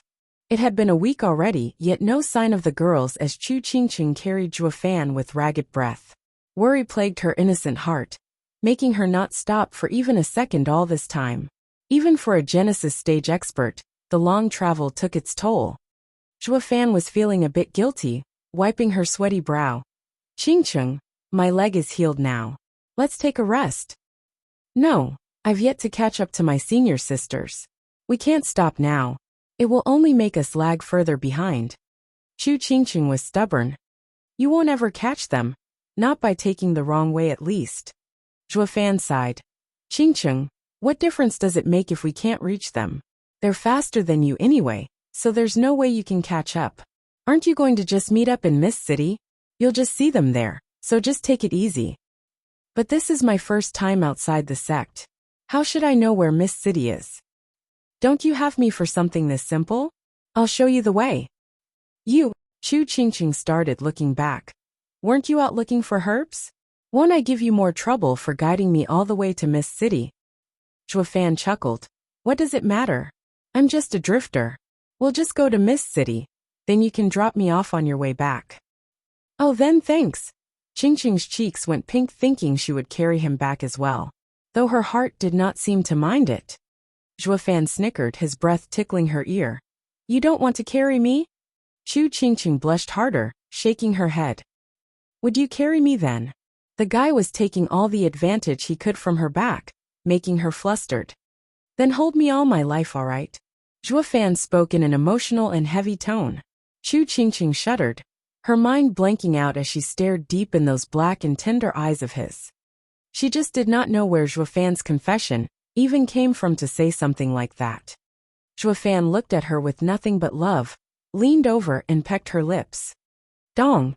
Chu Qingqing froze solid, her mind blown away. Feeling the strange yet familiar male scent, her heart raced. With one shudder they both fell to the ground. Each left a 2-meter wide hole. Chu Qingqing crawled out of hers, panicky and blushing, looking over as Zhuofan held on the edge of his hole. Why, you're just toying with me again. Yeah, sorry, I just can't help it, hee. Zhuofan scratched his head, yet showed no remorse as he smiled. Since I took unfair advantage, why don't you do the same? I'll even let you kiss me for 10 whole minutes. I won't mind it one bit either, haha. Why, you're so crude. Chu Qingqing glared at him and walked out on him. I'm ignoring you. Qingqing, don't go. You don't know the way, so let me guide you. I don't need you. I can just ask someone, Humph. Zhuofan snickered as he gestured for the way ahead. Chu Qingqing had lost faith in this rascal, huffing and flying into the air in anger. Zhuofan scratched his head. Too soon? Was I pushing things too hard? Ha ha ha, guess it's not easy chasing girls. I just can't understand how Qingqing stood so loyal for 10 years and endured so much bitterness. Guess I get what I deserve now, with me doing the chasing this time. Zhuofan sighed. Hmm. Let's see what I should use this time for our next meeting. Last time I was getting chewed by an eagle, so that's out. I'm in the bone tempering stage, so I can't just go after her. Whoosh. Zhua Fan was going through his bag of tricks to hook girls when black streaks flew overhead and darkened the sky. Thanks to his meager cultivation, he was ignored by these powerhouses. Zhua Fan, however, grew grave from their direction of flight. How did they catch up so fast? Qingqing is all alone, so they should be looking after those broads instead. Take their stuff and just leave. So why are they here again? Casting blame? Zhua Fan vanished the next second. Damn it, they even have an emperor with them. I won't be able to hide this time. Chu Qingqing kept flying and cursing in anger. Rotten, evil Zhua Fan. You only know how to toy with me. Senior sister was right, there's no trusting any man. They're all evil. Boom, a resounding boom echoed, followed by an unearthly pressure slamming into her and sending her crashing into the ground. Rumble. An even bigger explosion echoed as a crater half a mile wide sprouted, kicking up dust. Chu Qingqing coughed blood and looked pale. Men in black landed in her sights, the leader being an old man. Her? She doesn't look like anything, yet she killed 24 people? Clanhead, don't let her cultivation fool you, she is a freak. The ex-leader whispered in his ear. Chu Qingqing strained her waned face, only to cough blood again. Why you again? Girl, hand over the purple gold glazed cup, or I'll give you a fate worse than death. Purple gold glazed cup. Chu Qingqing looked confused. I don't have it, but I wouldn't give Ruby Cloud sex treasure even if I did. The old man scoffed. Very well. Bam! Chu Qingqing was sent flying from a kick to the gut. She jerked and coughed more blood, mixed with her innards. How weak, just at Genesis stage. The old man frowned, looking back in doubt. Is she the same expert that had you scared out of your minds? I don't see it. The man's face twitched, hanging his head. Clan head, maybe she's not herself today, up on bricks. Pa! The old man smacked him hard. You think it's funny? The old man snorted. The other man lowered his head, cursing Chu Qingqing to high heaven. Damn girl, where has all that fire gone? Give me something, even a tenth, so that I can prove to Clan Head my mission failed for a very good reason. As it is now, I'm only being rebutted. There's no way we can prove our failure now. I'll deal with you later. Yes. The old man glared at him before turning to Chu Qingqing. The ex-leader looked like a kicked puppy, on the verge of crying. The old man reached the girl and raised his foot. Lass, you killed my men, so I can't let you go like the rest. Since you're so obstinate, I'll crack open that skull of yours before looking for the treasure on your body. The old man stomped. A mighty pressure fell on her face, heralding certain doom. Chu Qingqing felt her weakened body growing heavy and her heart sinking. Am I going to die? There's so many things I want to do. I don't even know my purpose in life, so how can I just... Boom! Her eyes closed just as the old man stomped a huge crater in front of her a mile wide. When the dust settled, the old man shook, his head whipping in another direction and shouting, State who you are. You don't need to know it for where you're going. A pitch-black figure appeared in the roaming dust, its voice eerie and chilling. Even these criminals used to getting their hands dirty felt their hearts seizing from the hellish feeling. Chapter 1197, Imperial Mark. Chapter 1197, Imperial Mark. Proofreader Papatonks. All heads turned to where the wind blew on edge. Even the old man was cautious, taking back his foot. When all dust cleared, they saw a thin man holding a barely alive Chu Qingqing. The men in black gasped. He saved her from under Clan Head's nose without any of us noticing anything. He's a true expert. The old man's eyes shone, his voice low. At least it makes my trip worthwhile, knowing there's someone that can take me on. Zhua Fan traced Chu Qingqing's unconscious face, looking dark as he turned to the rest. Geezer, you must be rushing to die going after her. Humph, pretentious fool. At least you have skill to save someone from my attack. Though having an unconscious girl weighing you down won't be of much help. Whoosh. The old man looked smug with his smile. But then he heard whistling sword waves. instantly ripping apart 10 spirit kings. So fast. Everyone gasped in fright. The old man froze as well, unable to believe what he saw. How is his sword energy so fast that I couldn't even see it? It's beyond even sword Emperor Ao Chengtian's imperial sword wins. What the hell are you? The old man finally revealed fear in his voice for the first time. Zhuo Fan grinned, with the ex-leader in black exclaiming, "Now I get it. Clan head. He had to be the one who struck us before, not the girl. He's the monster." Bam! His head got split in two like a melon. Zhuo Fan smiled. "Who sent you and why?" They all gulped, the only sound in the deathly silence. The other men were horrified, glancing at the clan head for any signs of what to do. The old man was sweating now, thinking of a way out. Zhuo Fan shook his head. "Since you can't even answer, I have no further use for you. Heaven Sealing Sword Art Space Seal." Zhuo Fan flicked his hand, and the space took on a cold glint, with all of the others stuck in place. What is this? A spirit king? Their hearts jumped in their chests. The elder looked grave, barely budging even as an emperor.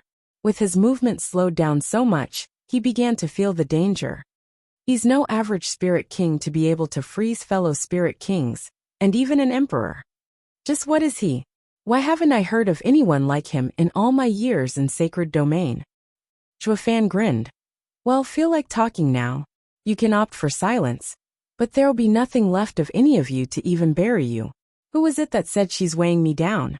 I don't even need to go all out against the likes of you, ha ha ha. Zhuo Fan drew out 2 fingers, the air warping from the violent forces gathering at the tips. Wait! The old man shouted in a panic. I'll talk. I don't think Sir is from Ruby Cloud sect, nor do I know why you got involved in this, but I don't think you'll tell me either way. But still, no one wants to butt in the issues of the 8 emperors, I reckon. Zhuo Fan nodded. The old man looked relieved at his attitude. We are under the demonic emperor, tasked to go after the Ruby Cloud sect disciples, and get the purple gold glazed cup. The treasure auction in Mist City has a map of the Nether Sea that everyone wants. It points the way to the Nether Sovereign's home, with the promise of becoming a sovereign, or at least a saint. By taking the Ruby Cloud sect's treasure, it could no longer participate in the bidding, giving us one less opponent to worry about. Oh, pretty much what I figured as well. Zhuo Fan nodded, flicking his hand, letting the violent energy expand everywhere. The frozen people evaporated on contact. 50 experts died just like that. The old man cried in anger. What are you doing? I told you everything, so why? You did. But I don't recall ever saying I'll let you go. With a sinister smile, Zhuo Fan said, You hurt Qingqing and expect to live? Ha! The old man ground his teeth, his eyes bloodshot. This is absurd. I didn't want to get involved with you, for fear of suffering pointless casualties. Did you really think that an emperor like me would be scared of a mere spirit king? Boom! The old man shook and flew out of the frozen space. He started making signs and golden lights spilled out of him. Imperial Mark, Ghost Skeleton. Whoosh!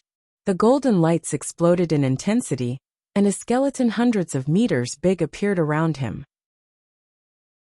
The golden lights focused then, and took the form of a 4-sided seal high in the sky, encompassing the old man and the skeleton.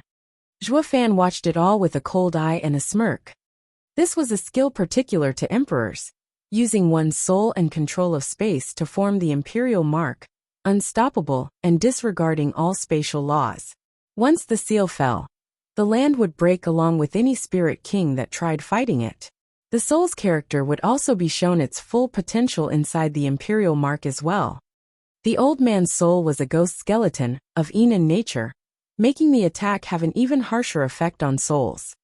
The moment the golden seal appeared, spilling light everywhere, Zhuo Fan shook as he heard howls of wraiths within his mind. It dazed him for a moment with his body wobbling.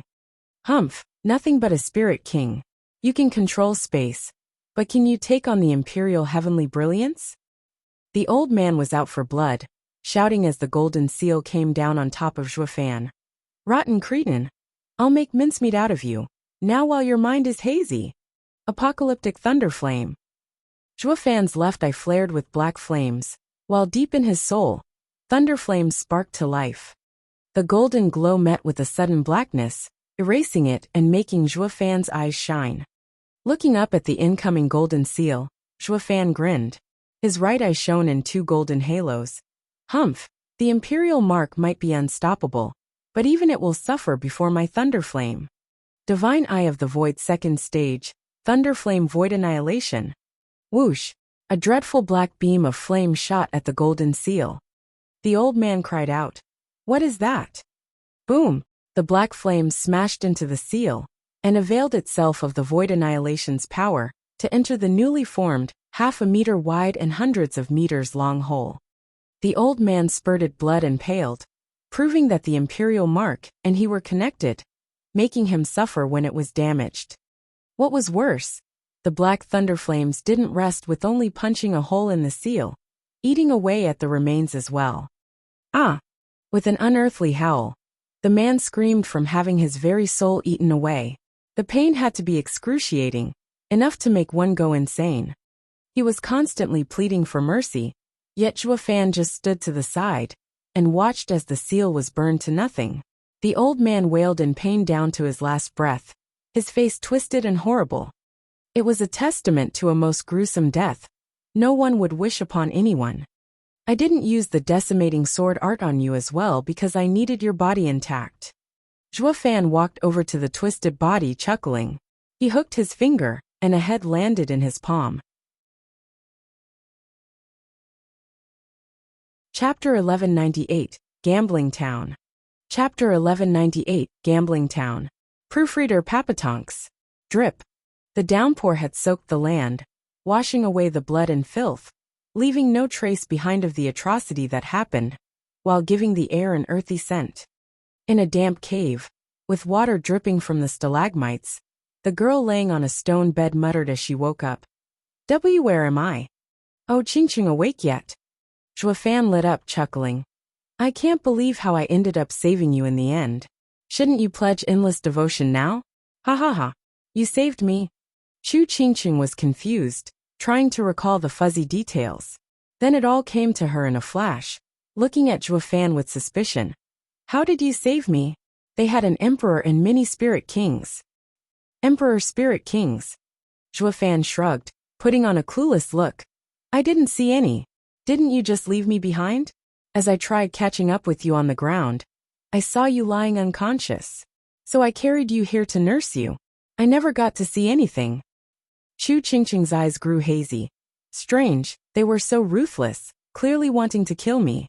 I still remember that foot about to crush my head before I lost consciousness. Did they just let me go after finding I don't have it?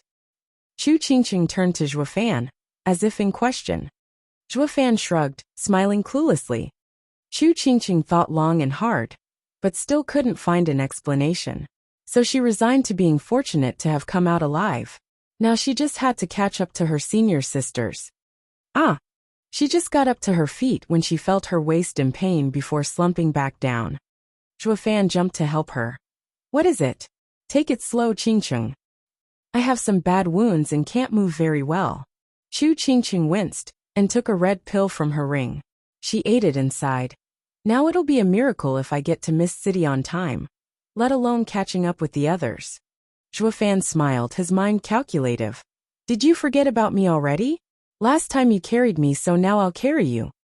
You? Yep. With you unable to fly, my running has to be way better than being stuck here, right? Chu Qingqing yelped as he up and put her on his back, taking a long whiff of her scent while plastering a smile on his face. Oh, my wife's smell is so unlike everyone else's. I'll be sure to engrave it in my memory, to hold it close to the end of days. Bam! Chu Qingqing smacked his head, blushing hard and chiding. Cut that out. I am not your wife. Yes, you are. Miscreant. Maybe not now, but you soon will be. You can never escape from me, hee hee hee. Zhuo Fan held onto Chu Qingqing's supple legs and lifted, eliciting another pleasant yelp from her before he started walking. Chu Qingqing glared at this rotten man, but for some reason, her heart just wouldn't match her thoughts. His wide back called to her to just rest on it. As a strong girl, she, of course, pushed through the thought with sheer determination, despite her heart's constant hammering in her chest. Zhuo Fan carried his darling, asking about her life till now. Qingcheng, who gave you that name anyway? It sounds so nice, like those kingdom-toppling beauties. Is father-in-law a Chu? Stop that nonsense. Chu Qingcheng blushed again, but she replied still. Master named me when she picked me up. I heard that the ground collapsed just as Master passed by, revealing these characters, thus taking me and naming me after them. Oh, I see.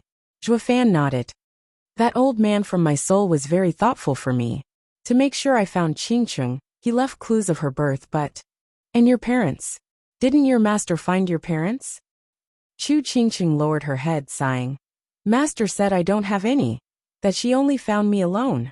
I always wanted to go out and find where I came from when I left the sect. Any idea where to begin? None. Chu Qingcheng shook her head. Zhuo Fan's eyes shone, his mind making the right adjustments to the plan. Then leave it to me. I will make it clear as day. You don't believe I can do it? Zhuo Fan raised an eyebrow, smiling. I've been roaming the world for so many years, and where I lack in strength, I made up with knowledge in spades. They don't call me an information broker for nothing. There's not an obscure rumor or far-fetched myth I didn't hear. The demonic emperor's high treachery, or the enchanting empress's twisted love life throughout the ages. I know everything. Pa! His head snapped to the side from the blow as Chu Qingcheng yelled at him. Don't you dare vilify my master! Why would I even want to? While the crone is hardly amazing now back in the day. You're still saying that. Fine, I'll stop. It's not like we all haven't been rash and reckless in our youth. Zhuo Fan smirked, feeling gloomy inside. What's so great about that biddy anyway? Something's definitely off here. Just taking Qingcheng to the sect and raising her. I'd better get those guys to look into what went on a century ago. Zhuo Fan walked on, his mind on different matters. Chu Qingcheng saw him silent and asked, Are you angry? Oh, not at all. I could never be angry at you. Zhuo Fan beamed. Chu Qingcheng brightened and her heart swooned. In her joy, her head leaned on his back at peace and happy. Zhuo Fan caught her look, and was just as content. Zhuo Fan walked with Chu Qingcheng on his back for 7 days, before she finally got better. She could pretty much walk on her own, and be off on her merry way. But these short days had worked to get the destined couple to grow much closer, as well as Zhuo Fan's persistent demand to guide her. Chu Qingcheng thus let him do what he wanted, with some reluctance. She ended up carrying him as they flew, reaching the gates of Mist City 3 months later. The two entered the bustling city hand in hand. Everything drew Chu Qingcheng's eyes, amazed at any sparkling or cute thing. Being her first time outside the sect, Zhuo Fan acted natural, except for that eerie light in his eyes. Qingcheng, Mist City is known as gambling town and sacred domain, with a gambling game at every corner of every street. In the city center, the treasure hoarding palace took the best spot of all gambling dens. The treasure deal you are all here for has to be held there. This is a gambling town? Isn't it 7 treasure sect's domain, where deals are made? It is, but the sect leader is a renowned gambler, dubbed the Gambling Emperor, making the deals made here resemble gambling. When conducting business with him, you either lose, or he loses. There's no such thing as mutual satisfaction. What? Chu Qingcheng gasped. No fairness? Who on earth would bet with him for anything then? As one of the 8 emperors, who'd win against him? Zhuo Fan smiled. A true gambler knows when to accept a loss. Or there would never be anyone willing to risk gambling against such a man, if there's not a chance of winning. A gambler would be down without a buddy to gamble with. That's why the Gambling Emperor is only letting luck decide. Regardless of the loss, he'll never go back on it. This is the rule of all gambling. The moment he breaks it, no one will ever come to his town ever again. Chu Qingcheng nodded and then her eyes shone. Zhuo Fan, have you ever bet against him? Ha, nah, it can't be. Why would he bet against someone like you? And you don't look to be having anything worth his time either. Oh, I did bet. Zhuo Fan's eyes flashed. I offered a heaven-grade cultivation method for his heaven-grade martial art, and won in the end. He ended up crying 3 whole days, before he finally gave me the martial art. Chu Qingqing gave him a long look. A bone-tempering cultivator, with a heaven-grade cultivation method betting for a heaven-grade martial art? If you're going to boast, make it believable. Reading her like a book, Zhuofan held her gaze before finally chuckling. Qingqing, can't believe you fell for it. Without me around, I fear someone's going to cheat you out of your spirit stones, ha ha ha. Why you tricked me? Chu Qingqing gaped, then started chasing Zhuofan around. He played along, enjoying the rare moment. Qingqing, what are you doing?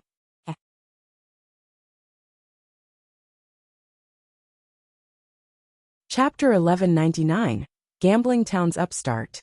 Chapter 1199, Gambling Town's Upstart. Proofreader, Papatonks. As Senior Aunt May.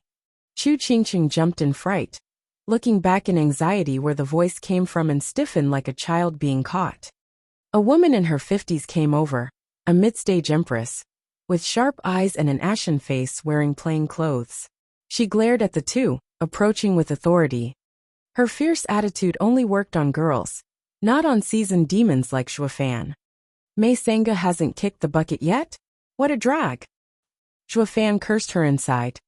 Mei Sanga reached them, and her eyes never left Chu Qingqing. Behind her were Fang Min and the other girls, along with one young man. She pointed at Zhuofan's face while cussing. Qingqing, who's this? You're a Ruby Cloud sect disciple, yet are gallivanting with a man in broad daylight? The scandal. Senior Aunt He. Chu Qingqing was embarrassed, stuck unable to even introduce him. Fang Min butted in, ever unhelpful with making things worse. Senior Aunt. He's the thug we found in the forest looking for herbs a few months ago. He's nothing, but he must be one smooth talker to actually get in Junior Sister's graces to follow her here.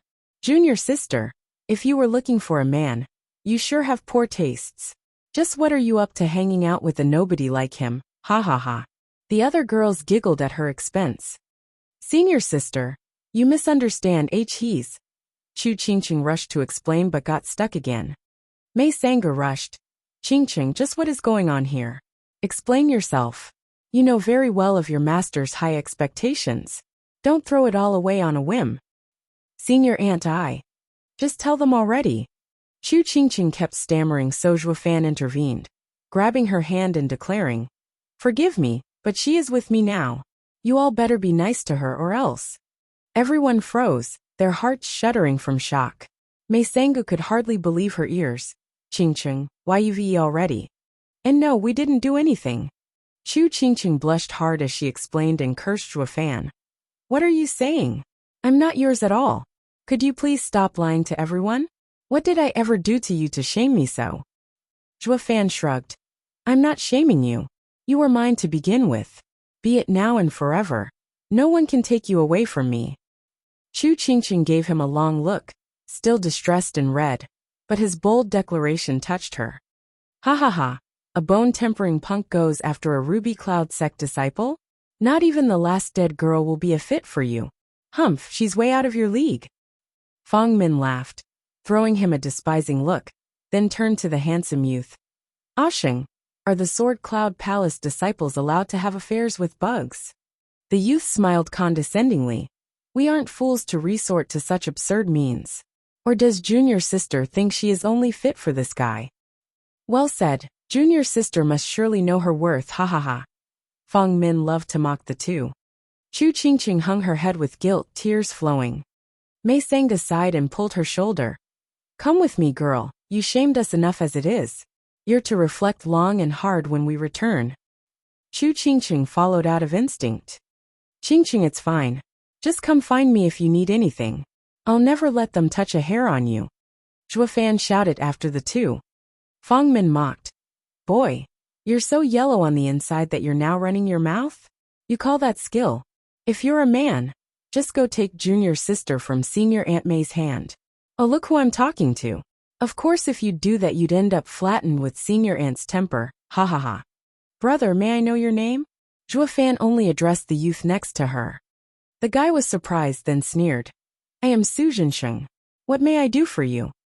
Nothing much, just meaning to give you a word of advice. Zhuofan snickered. Catching a woman's heart is like looking for a needle in the haystack. You have to grasp what she values. Your approach won't get you anywhere, ha ha ha. Zhua Fan left him to digest that tidbit, while Fang Min and the girls stood there stunned. Fang Min asked, "What did he mean by that?" Probably nothing." Su Zhenxing was out of sorts, making a random excuse, while his heart was in awe. He doesn't look like it, but this guy's like a love doctor or something. Go after what she values. It makes perfect sense. He butted in just now so the junior sister would be at odds with both parties, having no choice but to go with him. What kind of person would ever want to live their lives under constant nagging? This was a clear tactic of taking advantage of the situation to get the girl to his side. They could just elope later on. Absolutely brilliant. But what's the point of getting the girl to follow him when he hasn't got the skill to fight back the Ruby Cloud sex hunters? If he can't handle them, why resort to dissent? He doesn't look like the reckless and impulsive type either. Su Zhenxing couldn't figure him out. Fang Min and the girls gave him odd looks. What's with Ashing? He's been out of it just from a couple words from that guy. How peculiar. Mei Sanga brought Chu Qingqing to a tavern in Mist City, where she interrogated her over what she went through. You're saying that you've been hurt badly, and he guided you here? You were just using him to show you the way. And that's all there is to it? Senior aunt, that is it for now. What's that supposed to mean? Don't tell me later you. Not at all. Chu Qingqing shook her head and Mei Sanga finally sighed. I hope so, Qingqing. You are the favorite disciple of my senior sister. Don't do anything that will bring the sect shame. Since it was just a misunderstanding, we can let it go. But next time, you are to stay clear of men, understand?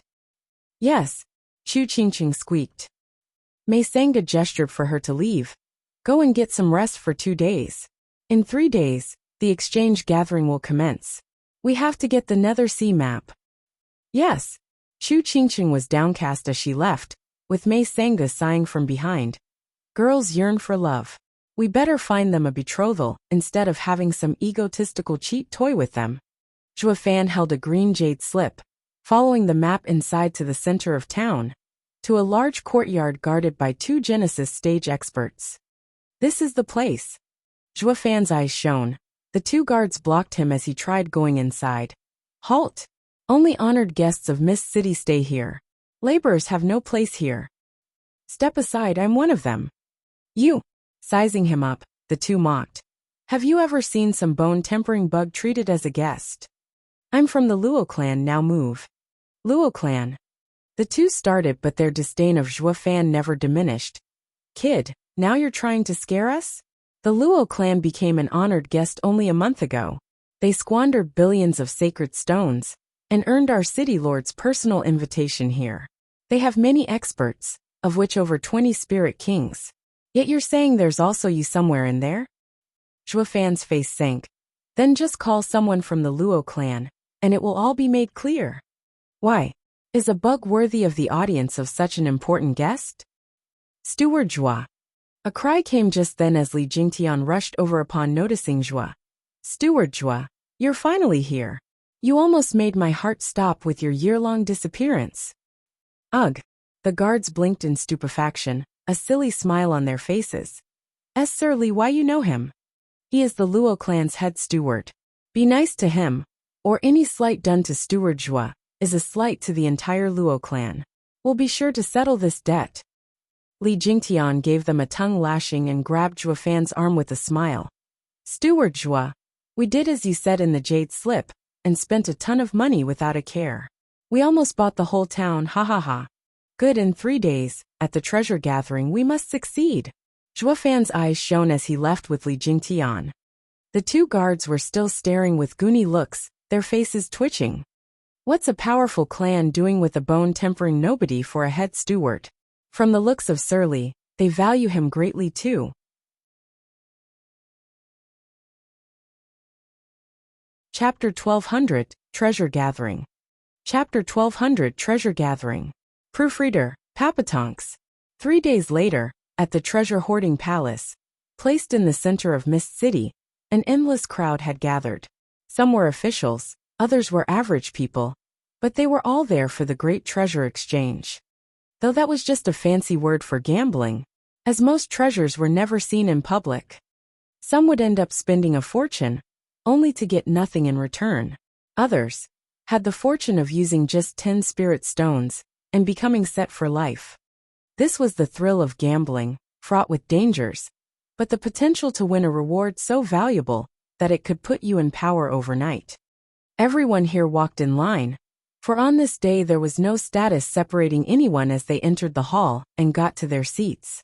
The place housed hundreds of thousands, gathered around a stage where the city lord of Mist City awaited. Today he was not just the city lord, but the host for the occasion. With this exchange holding some very incredible items, he had to come out and handle this big event involving powerful people.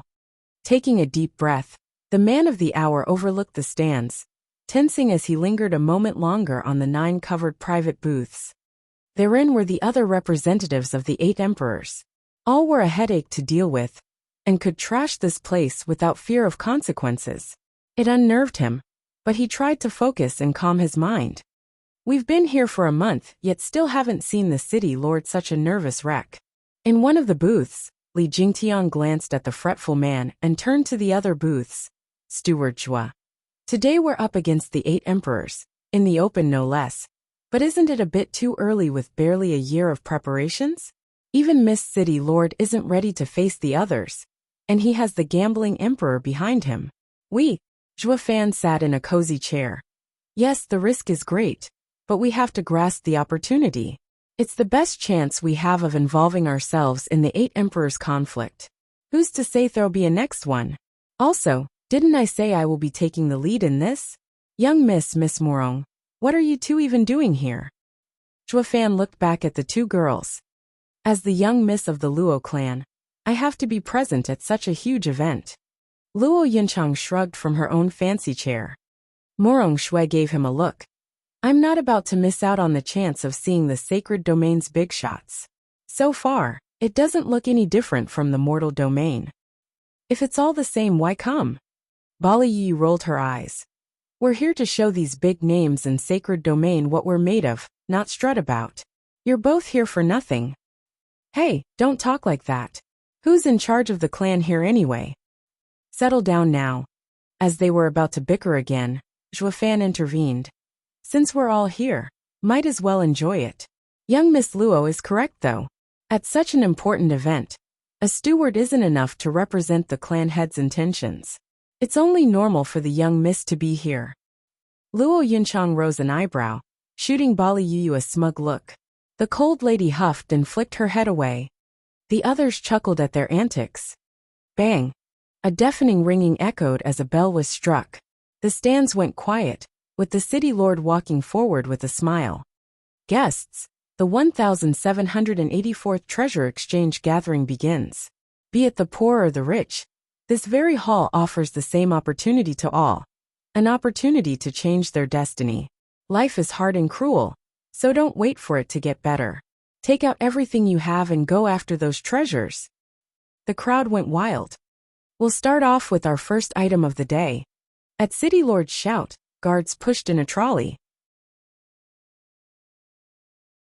It had a black cover, blocking any prying eyes as the host gave his speech.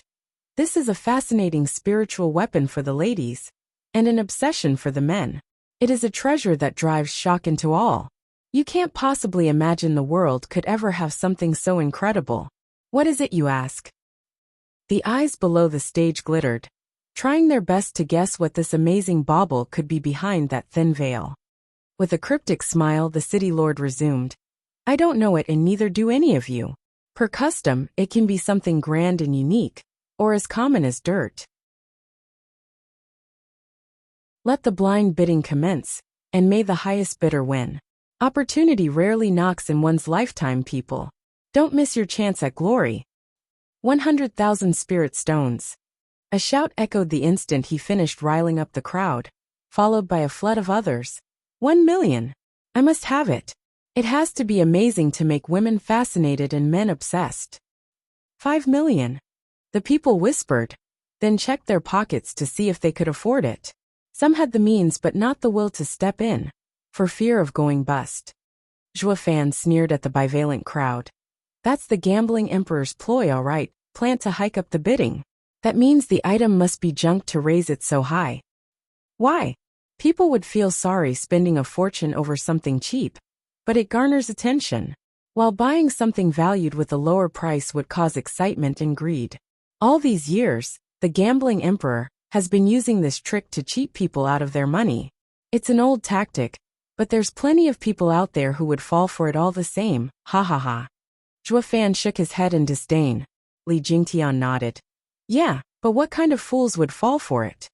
Do you need to ask? Us, of course. Li Jingtian flinched. Steward Zhuo. You know it's a trick yet still go for it. What else do you expect from an upstart? You're saying all those sacred stones you wasted the past month are to be for nothing? Zhuo Fan smiled. The Grand Eight Emperors are high up on their throne, and hardly anyone could get close. The best way is to find some dumb and gullible moneybags. Who wouldn't want a friend, a pawn like that? That's how you gain value by joining their circle, taking back what you lost plus interest. Li Jingtian grinned. Steward Zhuo, you always look ahead. Then let's bid, but what's the price at right now? 8 million. Then we'll add one more. 10 million. A shout came first before Zhuo Fan got the chance, filled with power. Zhuo Fan's eye twitched looking over. One of the 8 emperors. Asheng. We're not here to have some bet with the gambling emperor, nor do we have so many spirit stones. The map is all that matters. In the booth where the last bid came from, an elder with white eyebrows eyed Su Jinqing with a grave look. Su Jinqing smiled. Senior uncle, I'm buying with my own money for a girl. As long as she likes it, the price won't matter. It won't affect the sex coffers by a single stone. He then gave Fang Min a dazzling smile. She felt her insides tingle, then she preened at her junior sisters. See that, my man knows how to please his girl. Envious much? Ha ha ha. The girls nodded like good children, with only Chu Qingqing depressed, her mind always on Zhuo Fan. Sir Lu, Ashing looks smitten with Amin. It won't be long before they tie the knot, ha ha ha. Third Aunt May giggled, showing her white teeth, a stark difference from how she acted around Zhuo Fan and Qingqing. Her mind was another matter, however. Amin is good at this, having the kid wrapped around her finger. Humph. Let him waste his money on the junk, and then they won't have anything left to bid for the Nether Sea map. Damn broad, going as far as using a honey trap. The elder frowned, reading her like a book. He says he's using his own money, but isn't your pocket money taken from the sect? We're in gambling town, and he should know its standards. What if you're wasting just that little bit of money? We might need to place a winning bid at the very end. How is that going to help the sect? The elder glared hard at Su Jinqing. He caught his meaning but showed no reaction. Chasing girls is pricey. That guy used the elder's nagging to make the last fall for him then elope. I'll just use money to buy a girl's heart. Isn't that the same? And regarding eloping, bringing the Ruby Cloud sect's head senior sister over to the Sword Emperor's sect will earn me bragging rights. Some glittering rocks can't ever compare to that. 20 million. Zhuo Fan shouted an even higher bid.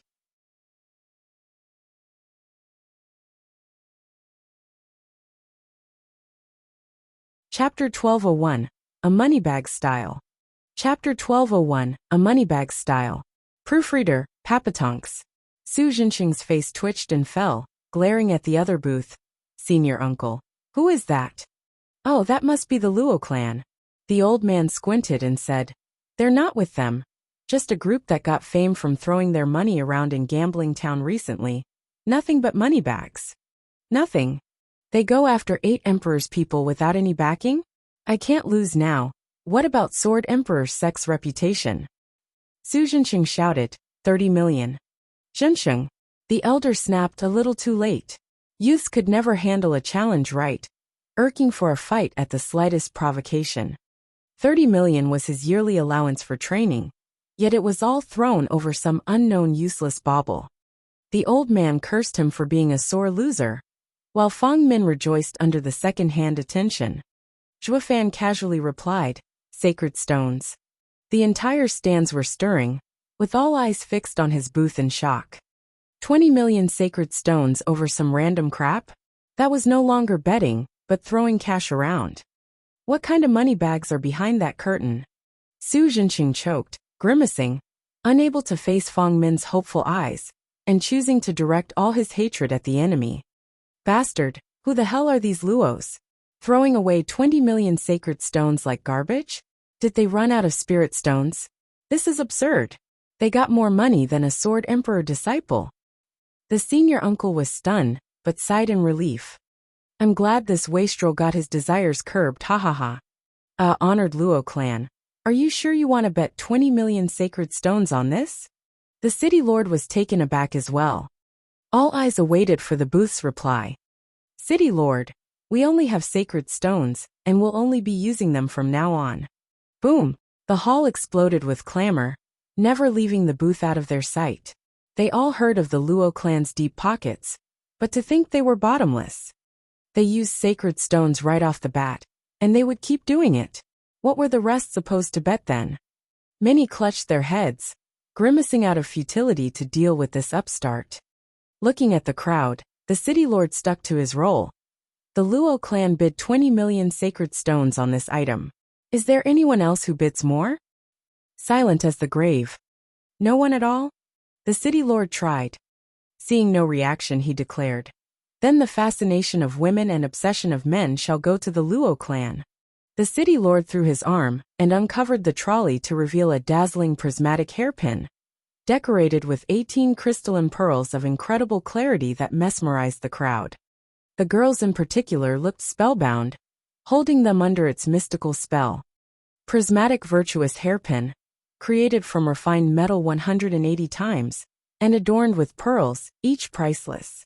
As a woman, wearing such a pearl hairpin would magnify their beauty, emphasize their elegance, and perfect their image. The city lord went on. Alas, it can't be considered anything more than a hairpin. Any man that would buy it is bound to have their hearts bleed and regret going home with this trinket. Ha ha ha. The audience burst out in laughter, most of which were men, of course. As for the women, they were just enamored with the pearl hairpin. The Ruby Cloud sect women, even Mei Sangu, weren't any different, their eyes sparkling like that of a young girl. Fong Min bit her lip, giving Su Jinqing a reproachful look. You're useless. You couldn't even buy a hairpin. Sister Min, it's good that he didn't. It's nothing but a pointless decoration worth less than 100 spirit stones. As if. It has its uses and I wanted it. Fong Min whined like a spoiled brat. Chu Qingqing nodded at the side, envious. Sure, it's not valuable, but it'll be nice to be able to wear it just once. You? Ha. Fong Min scoffed. No amount of hairpins will work on someone as hopeless as you. Chu Qingqing pouted with a lowered head. The city lord turned to the Luo clan to say, of course, a sword is worthy of a hero, as makeup is sublime on a lady.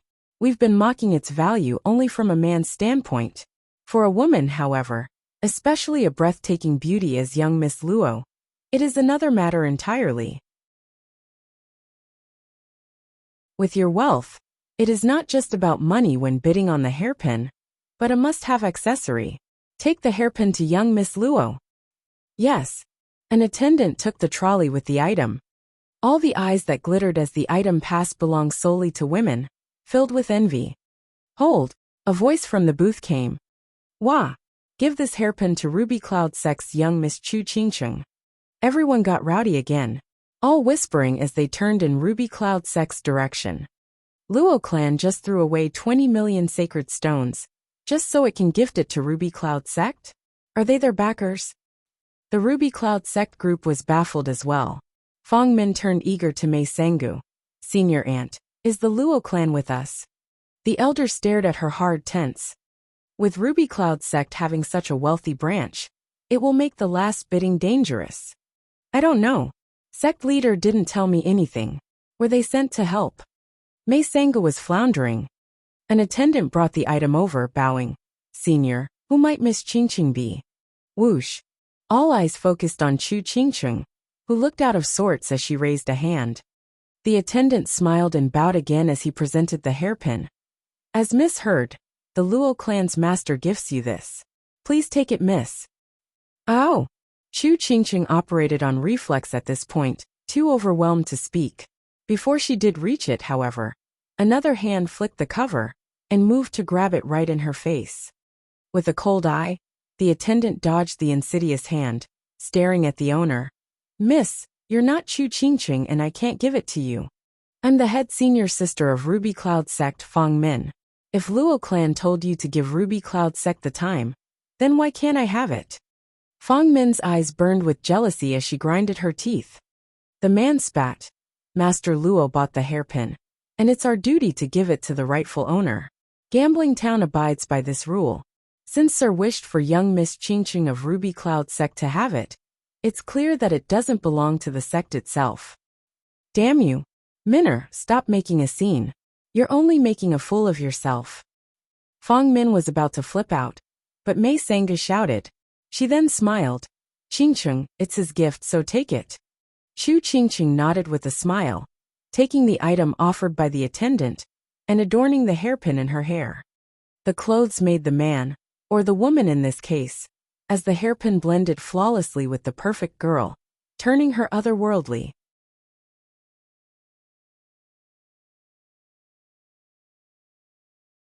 Chapter 1202 Gambling Stage.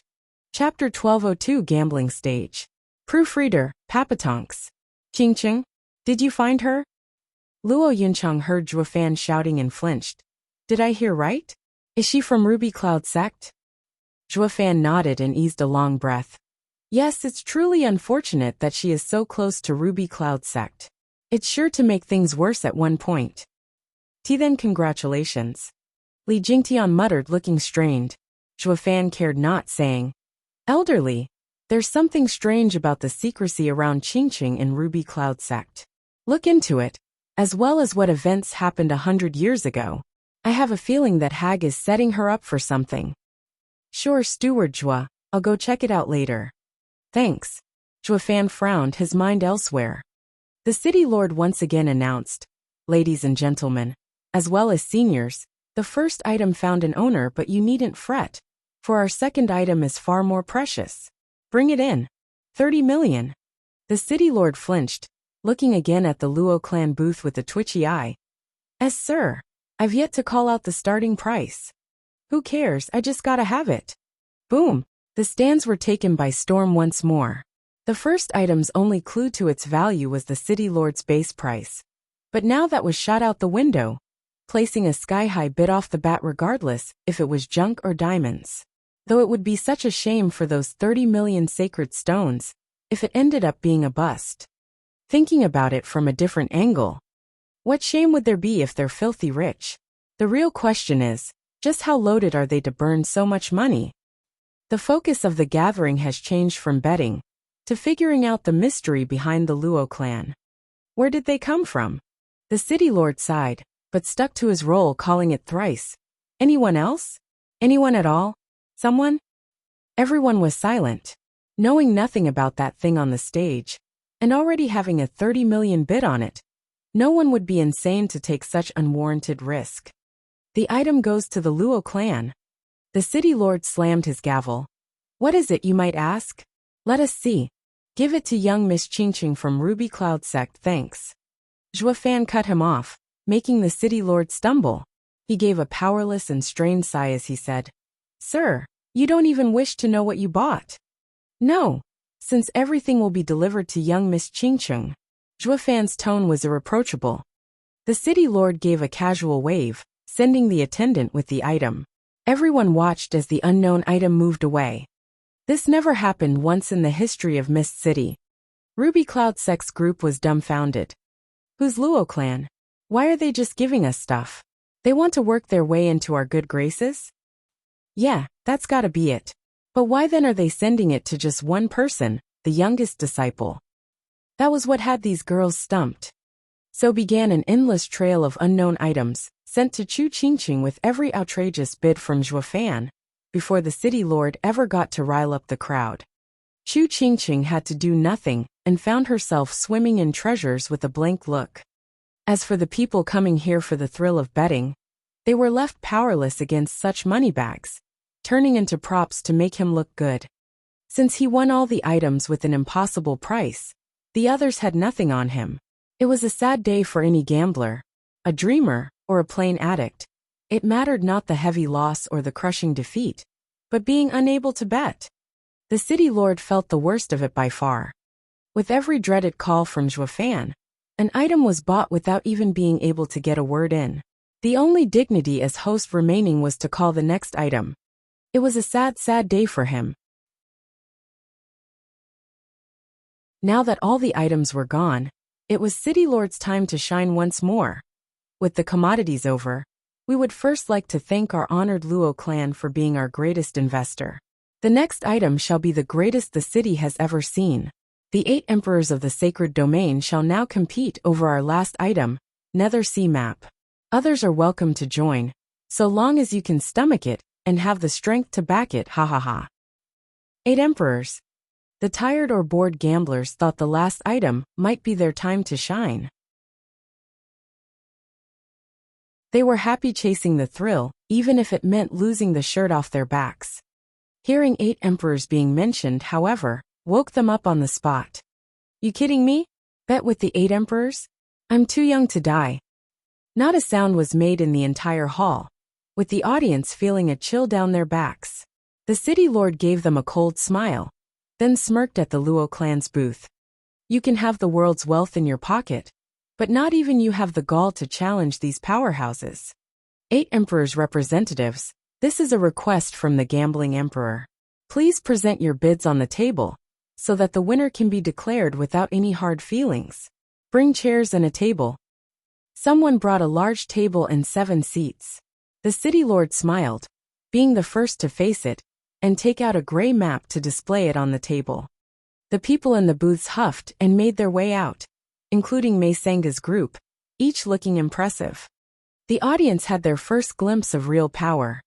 What does the gambling emperor intend with this? Give his town a show? Yeah, as each of us are people of repute, why should we bother giving these people any consideration by showing our competition? Does the gambling emperor want to inflate his image? Are you planning on leading all of the other emperor representatives by the nose? Curses and sneers sounded at the table, as each representative took their seats, with their people standing behind. The city lord smiled. People, since you came to Gambling Town, you must gather around the betting table. The Nether Sea Map can't just be given, since the gambling emperor has been wanting the Nether Sovereign's seat of enlightenment as well. Why invite us here for? Betting? The city lord's eyes shone, showing a sinister smile. We can't sell it to you, but we can lose it as long as you have the means to win it. Mei Sanga squinted and huffed. Fine, and how do we play? I'm sure the common games of chance are beneath such fine people, so we'll be using riddles. Guessing right makes you the winner. In case of a draw, the house wins. The city lord smirked. Riddle. The 7 people nodded. Fine. Then let the games begin. Wait. To the shock of everyone in there, a shout came from the Luo clan booth. Add another seat. The Luo clan is joining. What? The crowd stirred. The Luo clan is competing with the 8 emperors? Is it suicidal? Or do they have backing? The representatives themselves were taken aback, each trying to guess their history. With such nerves of steel, they had to be something else to join such a bet. Did they represent Sacred Mountain? The city lord smiled. Bring another seat. There's plenty of room around the betting table. One empty chair appeared on the side of the large table, with everyone fixed on it with strange gazes. The Luo clan walked out of their booth and made their way down. Chu Qingqing and Ruby Cloud sex girls gasped. You? What are you doing here? As part of the Luo clan, it's only natural that I follow young miss. Something wrong? Zhuofan beamed, walking in front. His mysterious manner gave others no means of reading him.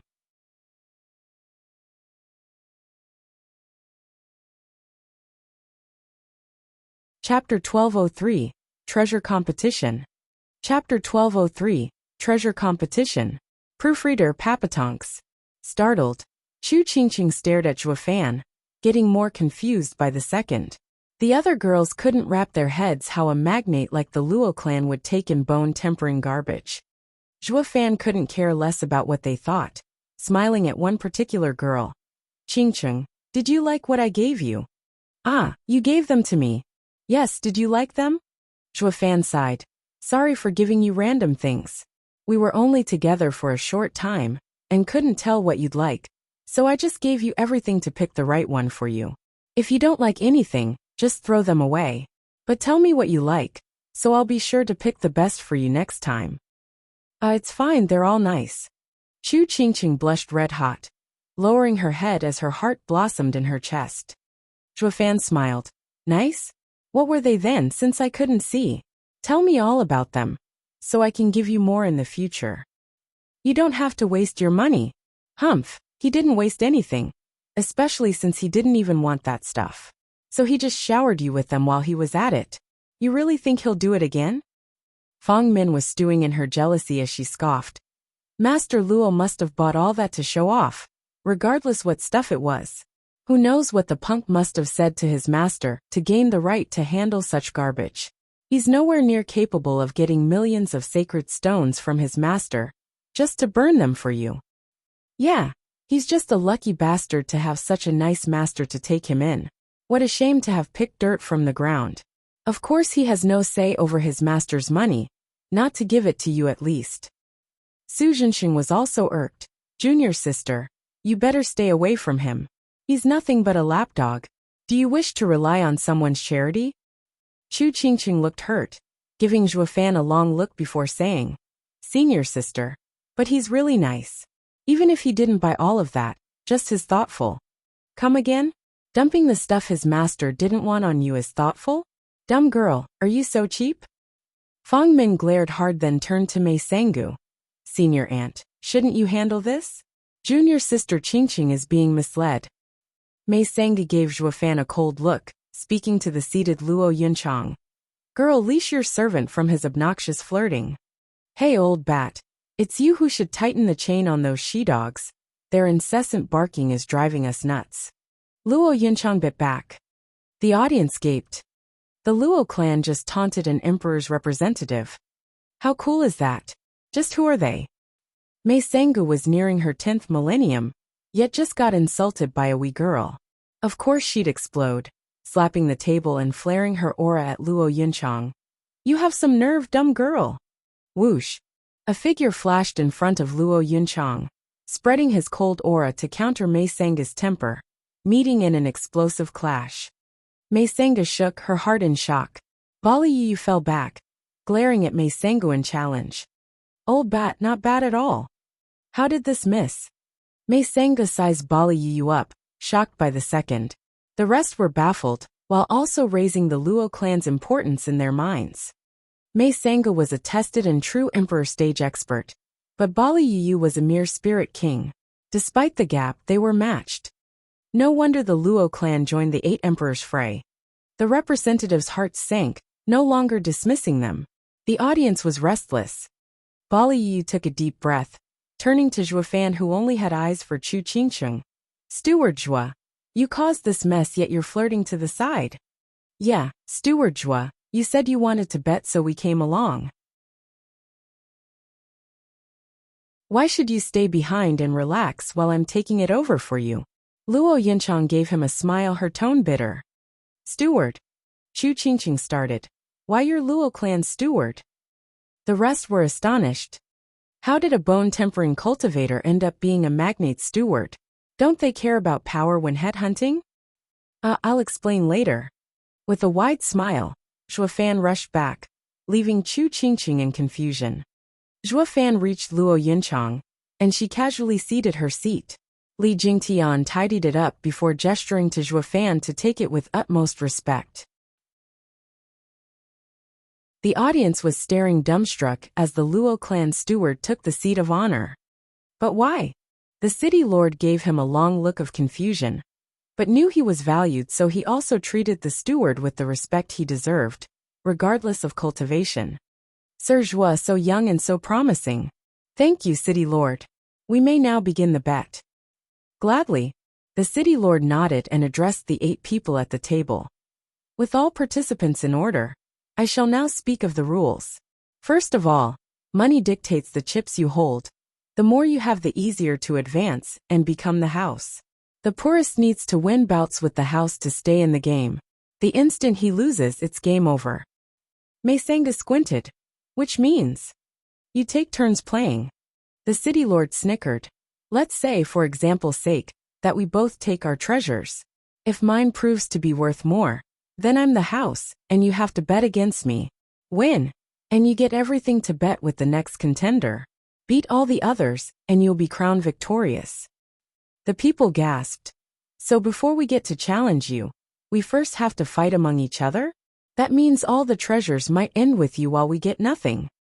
Yes, such a possibility exists. But it so happens that I'm the holder of the priceless Nether Sea map. All the treasures here can't hope to come close to it. That makes me, as a matter of course, the final house. Before that, however, give your all. One more thing, the first better has an advantage. He might have 2 treasures and can be a house, ha ha ha. Their faces sank and gnashed their teeth.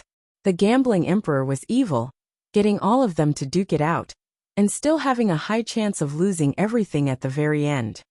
The map was his, and so would be their treasures. We'd get nothing. Folding, however, was not an option either. Stealing, on the other hand, would leave dire consequences to everyone here. It was a different item from that 9 Serenity's secret records. It had instant use, while this was merely a guiding tool. It was not worth waging war over something so vague. The contenders finally made their decision, nodding. Let's do this.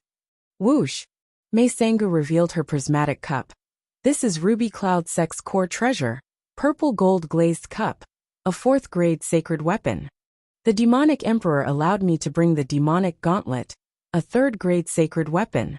An old man with black hair sighed as he threw in a claw with dark energy oozing out. He knew it was less than the purple gold glazed cup. Zhuofan's eyes shook.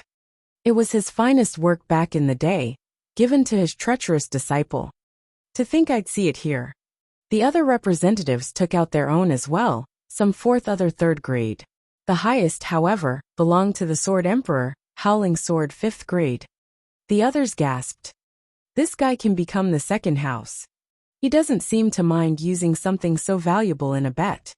The city lord went by the book as he turned to Zhuofan. Luo clan, the item of your choosing. Magnates like them only have money.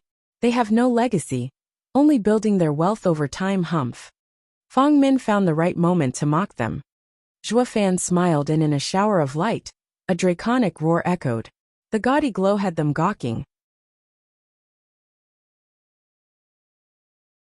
Chapter 1204 Brutal. Chapter 1204 Brutal. Proofreader Papatonks. Clink.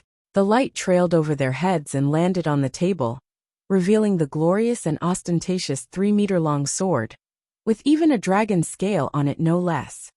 The city lord's face twitched. Peak 5th grade sacred weapon? It's close to 6th grade even, a true rarity in the sacred domain. That's far from all. City lord, would you care to take a closer look upon the way it was made? This is by no means amateur work, nor your average 5th grade sacred weapon. Luo Yinchang raised an eyebrow in pride. The city lord bobbed his head. Indeed, young Miss Luo is right. The maker has instilled his peak sword arts into it, making it even have a spirit. Incredible. I fear not even a 6th grade sacred weapon might compare. It's a certainty, not just a possibility. Zhuofan grinned as he pointed out. City lord, look here, could anyone get their hands on such ingredients? The city lord took a closer look and gasped in shock. Why, you mean to say it's made with a scale from a dragon king from the Dragonlands? The audience widened their eyes and cried out. Even the representatives were shaken up as they stared in disbelief. They have the nerve to have a sacred weapon made of a dragon king scale? Do they have a death wish? Why, young Miss Luo, don't you know if the dragons from the Dragonlands find out?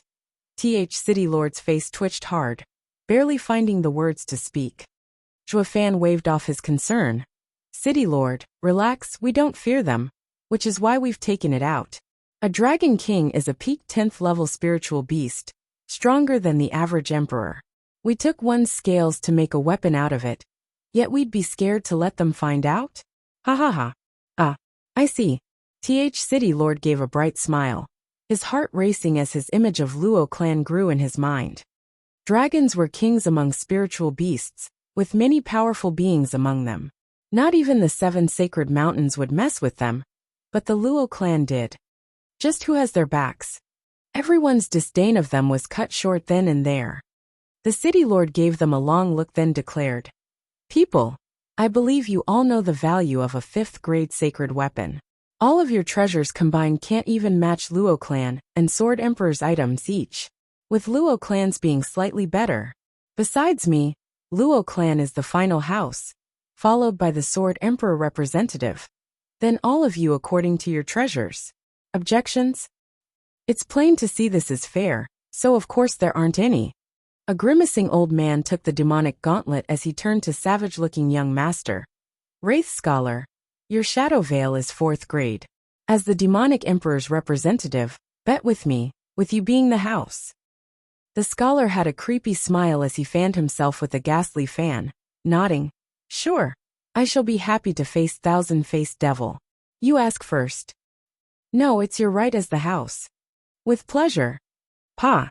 Snapping the fan closed, the scholar said, "Answer me this. Was it the demonic emperor the one who destroyed the 36 gates of Demon Light Castle 3 years ago?" Thousand-Faced Devil's face shook, stammering, "Wraith Scholar, why do you say that? Didn't you investigate, and found it to be the Falcon Emperor?"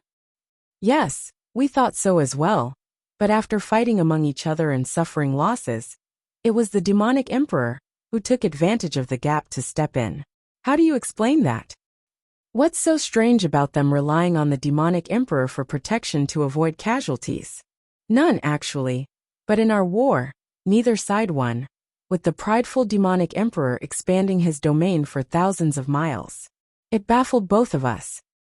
Wraith Scholar snickered as he stared Thousand-Faced Devil down. "You're his right-hand man, so I would like to hear it from you. Spare us both the trouble of lying, it won't work. Everyone here knows, I'm sure, just that there is no proof. The gambling emperor is known to be fair at the gambling table. If his people judge it to be a lie, you shall become the loser." Taking a deep breath, Thousand-Faced Devil eyed the cold city lord. He already had a decision in mind and knew the truth. "Fine, I admit it to be the demonic emperor's doing. But that's because I only needed that cleared up. You win." Wraith Scholar snickered as he pushed his treasure over. "The Wraith Emperor will be sure to join the Falcon Emperor to settle this debt with the demonic emperor. Tell him to be ready for a reckoning." Thousand-Faced Devil's face twitched as he took it. "I will tell him. Farewell." Wraith Scholar stood up and cupped his hands. "Thank the gambling emperor for his fairness. I shall now take my leave." The others looked puzzled as he went. "Isn't this supposed to be a riddle? How come it became truth or dare?" Bam! Thousand-Faced Devil slapped the table in anger. "City Lord, is this the gambling emperor's intention? The gambling emperor only proposed betting, not involving himself in your issues. Now sir has 2 items and can be the house." The city lord smiled. Thousand-Faced Devil was outraged, but he held it in. Gambling emperor knew all along what happened then. He kept it hidden for so long not to gain hatred. With the 2 having no proof of hanging it over the demonic emperor's head, they could do nothing. Today, however, he had no choice but to admit it, thus giving them an excuse. It wasn't his fault though, since the demonic emperor gave him strict orders to get that map. If he denied it, he would have gotten back only to die. The demonic emperor's cruelty was well known. Taking a deep breath, Thousand-Faced Devil could only keep going. The demonic emperor was already tough enough not to fear the other 2. All that mattered was the map. So he turned to the Falcon Emperor's representative to shout, "I'm the house now, please." The grizzled old man met his challenge. Thousand-Faced Devil did have some skill though, using his cunning and favoritism to pave his way forward and win many treasures. He was now facing Ruby Cloud Sect. How many stars are in the sky? With so many shining, who can say? Can you? Mei Sanga retorted. Thousand-Faced Devil snickered and shook his head. "I don't either, making this a draw. But I'm the house, so that makes it my win." Hand it over. Thousand-faced devil threw the purple gold glazed cup in his bag. Ruby Cloud Sex Group was stumped. Mei Sangda stammered. Wait, I've yet to ask my question. You did, or does that not count? City Lord smiled and shrugged. Gambling town is fair. Your question was the same as his, and with neither knowing the answer, the house won. The women grimaced. Zhuofan chuckled. The devil now turned to the old man with the white eyebrows, taking out his treasures as he spoke with hatred. Brother Liu, listen closely to my question. Wait. The old man smiled and said, I'm the house, so I go first. Go ahead. Guess how many toes I had on my 5,000th birthday? Thousand-faced devil looked down at his shoes, making a wild guess. 10. I've never heard of you suffering heavy wounds and shouldn't have anything cut off. The old man grinned, taking out a shoe to reveal all his 5 toes. Then his eyes shone and pointed. A bloody toe splattered on the floor. The old man sweated as he laughed. Today's my 5,000th birthday and only have 9 toes. You lose, thousand-faced devil. That's brutal. Thousand-faced devil gave him a long look, wanting to refute, but he pushed the treasure over. Fine old man, I lost. Now Liu was the house. Even in a draw with Sword Emperor, thousand-faced devil would still lose. Kid, it's our turn. The old man wiped his brow, dragging his bleeding foot to Zhuofan with a forced smile. What welcomed him was a smirk.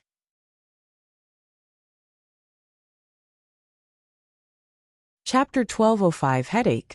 Chapter 1205 Headache. Proofreader Papatonks. Looking down at the blood, the ghastly scene made even Ruby Cloud Sex girls cover their eyes. It shocked them to the core to find someone so resolute to even harm themselves. Zhuofan looked back up, giving the old man a snicker. Senior, you're playing hardball. Kid, youths have little experience. There are plenty of savager people in the world than me. You'll meet them later. Letting this little frighten you proves you have no place on this stage. Ha ha ha, sir's lesson is right. I hope sir will go easy on me. You're making it hard for these old bones. The Sword Emperor must have that map. I urge you to withdraw. Kid, you don't understand the world of adults. The old man patronized. Chu Qingqing was worried for Zhuofan. He looked wise and bold, making her feel like a kid would be no match for him. I just hope he won't push it and get hurt in the process. Zhuofan's eye held an eerie glow as he offered. Please. Kid, the young fear nothing, but will only end up broken, ha ha ha. The old man stared at him, extending his wounded leg. Kid, the same question. How many toes did I have on my 5,000th birthday? Zhuofan snickered. With senior having 9, then it must be 9. Ha ha ha, kid, you think I wouldn't cut another off? The old man drew his fingers and shot for the leg, and another bloody toe fell. The old man bore through the pain, looking smug. Wrong, it's 8. The people sighed. Against such a question, no one could guess as long as he keeps cutting off his toes. The kid met his match in an aged scoundrel. Whoosh! A black light flashed, and the old man Liu shook. Below him, blood spilled like a flood, followed by a searing pain. Ah! The old man howled as he fell to the ground, leaving 2 intact feet in the pooling blood. Zhuofan stood across, holding a black longsword glowing eerily. I was wrong after all. I mustn't know anything, I guess. But it looks like senior was wrong as well. You didn't have 8 toes on your 5,000th birthday but none, ha ha ha. Everyone shivered as their eyes bugged out. The old guy was the Sword Emperor's representative, that nobody dared to offend. Now a bone-tempering nobody did. Wait, how did he get the strength to cut an emperor's feet off? Chu Qingqing was frightened. She never saw Zhuofan cut someone down, but the familiar scene had her hesitating. Is he the same brat I've been cursing all this time? Senior uncle, are you all right? Su Zhenxing rushed to his side, then glared at Zhuofan. Why you dare? Zhuofan cut him off. What, since senior can change the outcome, why can't I? City Lord, how do we settle this round? Tai. The city lord's face twitched, giving him an odd look. He didn't think this kid with low cultivation had it in him to be so cruel. Zhuofan grinned. I knew city lord was fair. But that was his question and now comes mine. Although senior doesn't look to be in shape to continue. Switch maybe? Humph, rotten punk, I'll take his place to bet with you. Su Zhenxing gnashed his teeth and stepped forward. He then felt his senior uncle pulling his sleeve, as he lay in his own blood, looking worried. Senior uncle. Ashing, you're not his match. The old man was trembling as he looked at Zhuofan's vile smile. I was wrong. He's no youth, but a conniving old monster. Boy, you won't win. Su Zhenxing couldn't believe his ears. He was a great peak stage spirit king, yet he couldn't win against a bone-tempering punk. The other youths on stage looked baffled. Only a few veterans caught his meaning. Mei Sangu as well could see that Zhuofan's eyes were beyond shifty, her opinion of him changing into fright. The slash was too clean, and without hesitation, coming at an emperor no less. Such nerves and savagery didn't come from just anywhere. It was an edge forged in endless bloodshed, and over a mountain of corpses. How could a bone-tempering cultivator wield such experience?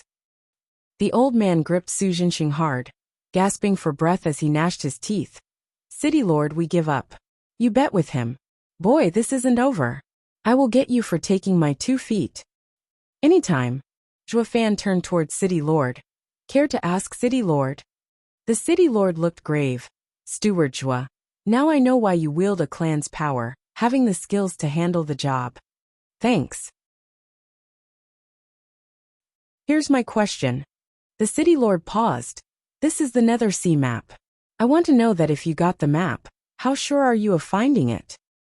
Everyone flinched at the question, focused on the two with rapt attention as they waited for the answer. Zhuofan smiled. I didn't even see the map, so how sure I can be? Like with any treasure map, I'll be doing my best. Is that enough? A perfect answer, since this answer comes from your heart. Take it. The City Lord handed the map to Zhuofan. Looking over the aged paper, Zhuofan said, just like that? I've yet to ask my question. You're the house and have the highest chance of winning? Steward Zhuo's methods opened my eyes. I'm sure I can't answer it anyway. I lose, ha ha ha, the City Lord said. Zhuofan paused, then showed a vague smile as he stashed the map in his ring. Thanks. Zhuofan waved and left with his group, under the hard stares of everyone there. One looked forlorn, stuck between women as she sighed. You won't even look at me once. On the road, Bali Yu looked back to see no one, smirking. Here I thought the map was something special, but we got it easy. Easy? Zhuofan chuckled. Easy meant those in there wouldn't have bled for it. Didn't you notice how pained the representatives were when taking out the treasures? Since it's so important, why isn't there anyone tailing us? Because it's just a map and not something you can use either. It's common practice of those relics to see the prize before jumping in. After we find the Nether Sea, those bastards are sure to charge all of them. Zhuofan sneered. The map is no treasure but a headache. They're all waiting for us to find the real deal before robbing us blind. Even the gambling emperor is no exception. Why do you think he never tried looking for it then? He had the map. I bet he couldn't figure the map out. So he went to find another that can while he lurks from behind. Why then would the other 7 go through such trouble? The other emperors haven't looked over the map, and while they knew it was hard to understand it, they still want to try, such is greed. If he did unravel it by any chance, wouldn't he get everything? Just like. Zhuofan trailed off. Back then in Nine Serenities' tomb, he unraveled its mystery. Bali Yu nodded and said, since it's a headache, why did we fight for it? Couldn't we be another lurking shadow instead? Oh Yu, the shadows are all seasoned and famed geezers. Our Luo clan has yet to make a name for itself in sacred domain. Why hide? We're only using the map to knock on the 8 emperors' doors and enter the fray. Without it, there's no way for us to enter the 8 great lands of the sacred domain. Oh, so that's why. Who do we go to first? The demonic emperor Zhao Chen. Zhuofan's eyes shone, his smile evil.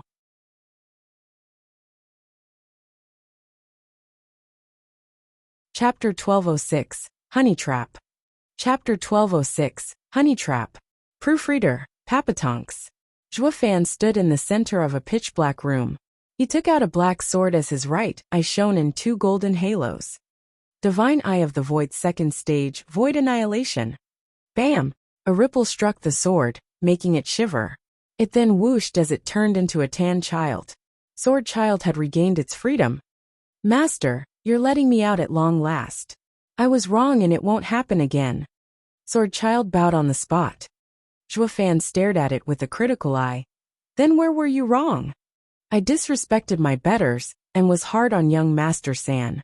He is Master's godson, and I'm just a sword. It was a clear breach in status and deco dash. Please, how is that your mistake? Zhuofan barked. You see no difference between friend or foe, having no control. You're jealous and reckless. As my sword, you are closest to me.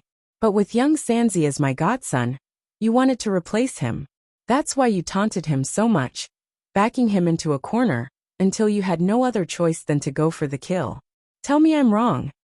Sword Child was silent. Zhuofan continued. You know that everyone around me is a person I cherish, a comrade and a friend, treating the Sword Kings and Elderlies group the same way. I don't want them to feel left out and harbor ill will, leading to conflict. In any society or group, its end is sure to come by wasting all its energy on infighting. The Sword Star Empire fell because of Bailey Jingwei's rampant expansion, leading to two groups of Sword Kings forming and clashing. Young Sanzi is one of us. I don't want my sword and my people to be at their throats. Are we clear? Yes, Master. Don't call me Master but Dad. Dad, Sword Child started. Zhuofan smiled. I told you, I don't want infighting, treating everyone as friends. You are born from my path, resembling me the most, and that makes you my son. Since you feel sour about young Sanzi, then I'll take you in as well, treating you both the same. He's your eldest brother, of equal status, and there's no reason to feel jealous. Yes, Father. Sword Child beamed. Zhuofan warned. One last thing, as my spitting image, you know my standards. Demonic cultivators need not only be demonic, but have principles as well. None of us may ever be allowed to be heavy-handed on our own regardless of reason. It's no different than smearing your heritage and your ancestors, taking it out on your own people. Remember demon scheming sex Xia Wuyue? If it were then that I've learned you had the same character as him, I wouldn't have been so light as your grandmaster was. Yes, Father. I'll focus on my mentality and achieve Tao like you. I won't let demons take hold of me. Sword Child stood straight as he vowed. Nodding, Zhuofan patted his head and sighed. I can only hope. Creak. Bali Yu slipped in. Steward Zhua, someone's here for you. Who? Who else but a distressed damsel? Qingcheng. Zhuofan raised an eyebrow then nodded. I'll go right now. Zhuofan was practically running, with Bali Yu rolling her eyes. Steward Zhua, when do you plan on stealing that busybody from Ruby Cloud Sect? Not now. We're not ready to take on the 8 emperors in the open. Also, Zhuofan smiled. The Ruby Cloud Sect is where she grew up. Her heart is still there, and using force is no different than killing her parents. She would hate me forever. Taking it one step at a time is better, starting with winning her heart. Once I ruin their ties, everything else will fall in place. Bali Yu rolled her eyes. How long will that take? I hear she's spoiled in the sect. All the elders favor her. Even her master, that crone empress.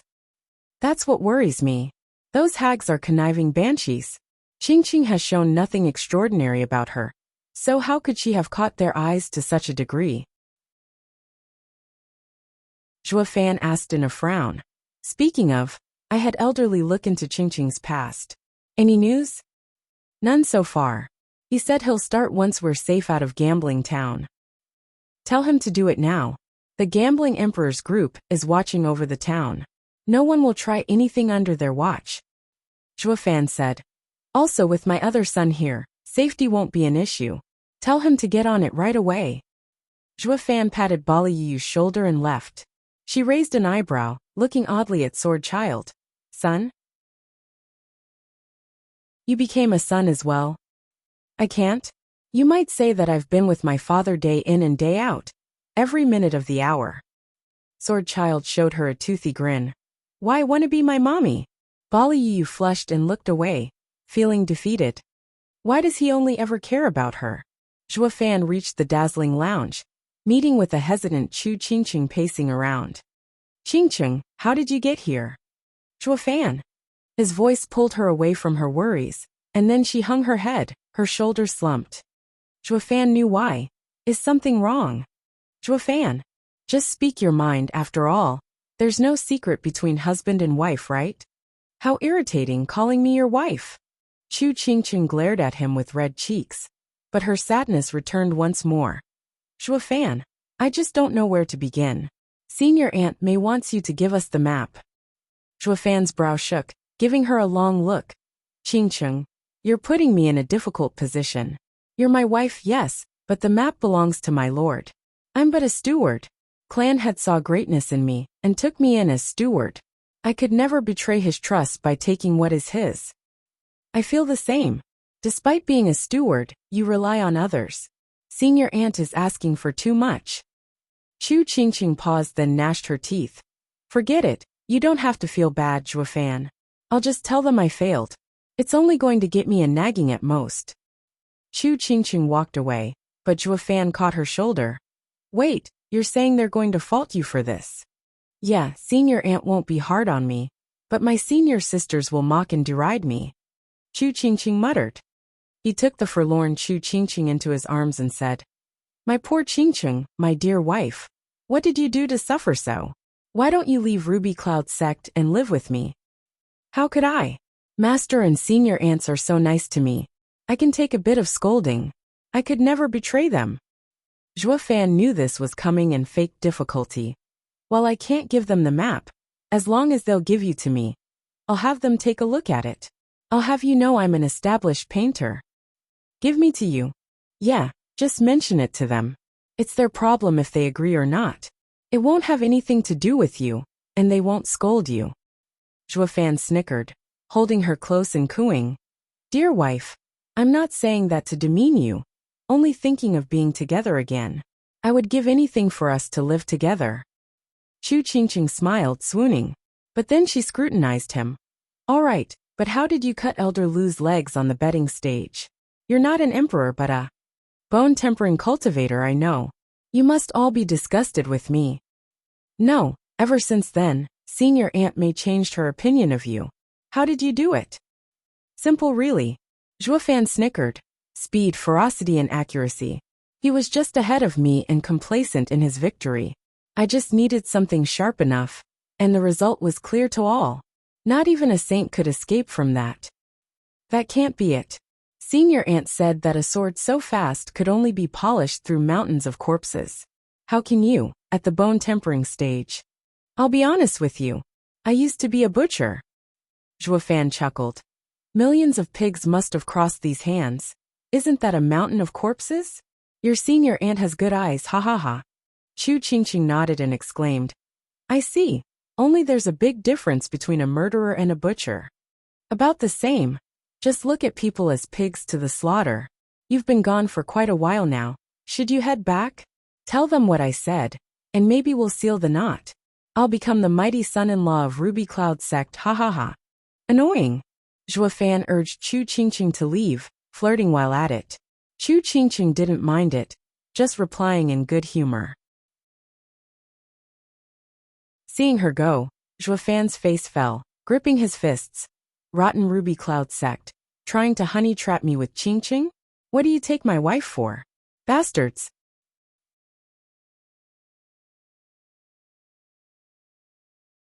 Chapter 1207 Star Chart.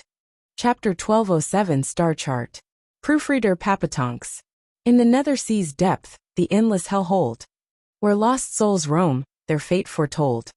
Who dares to tread upon our shore, shall be condemned to suffer more.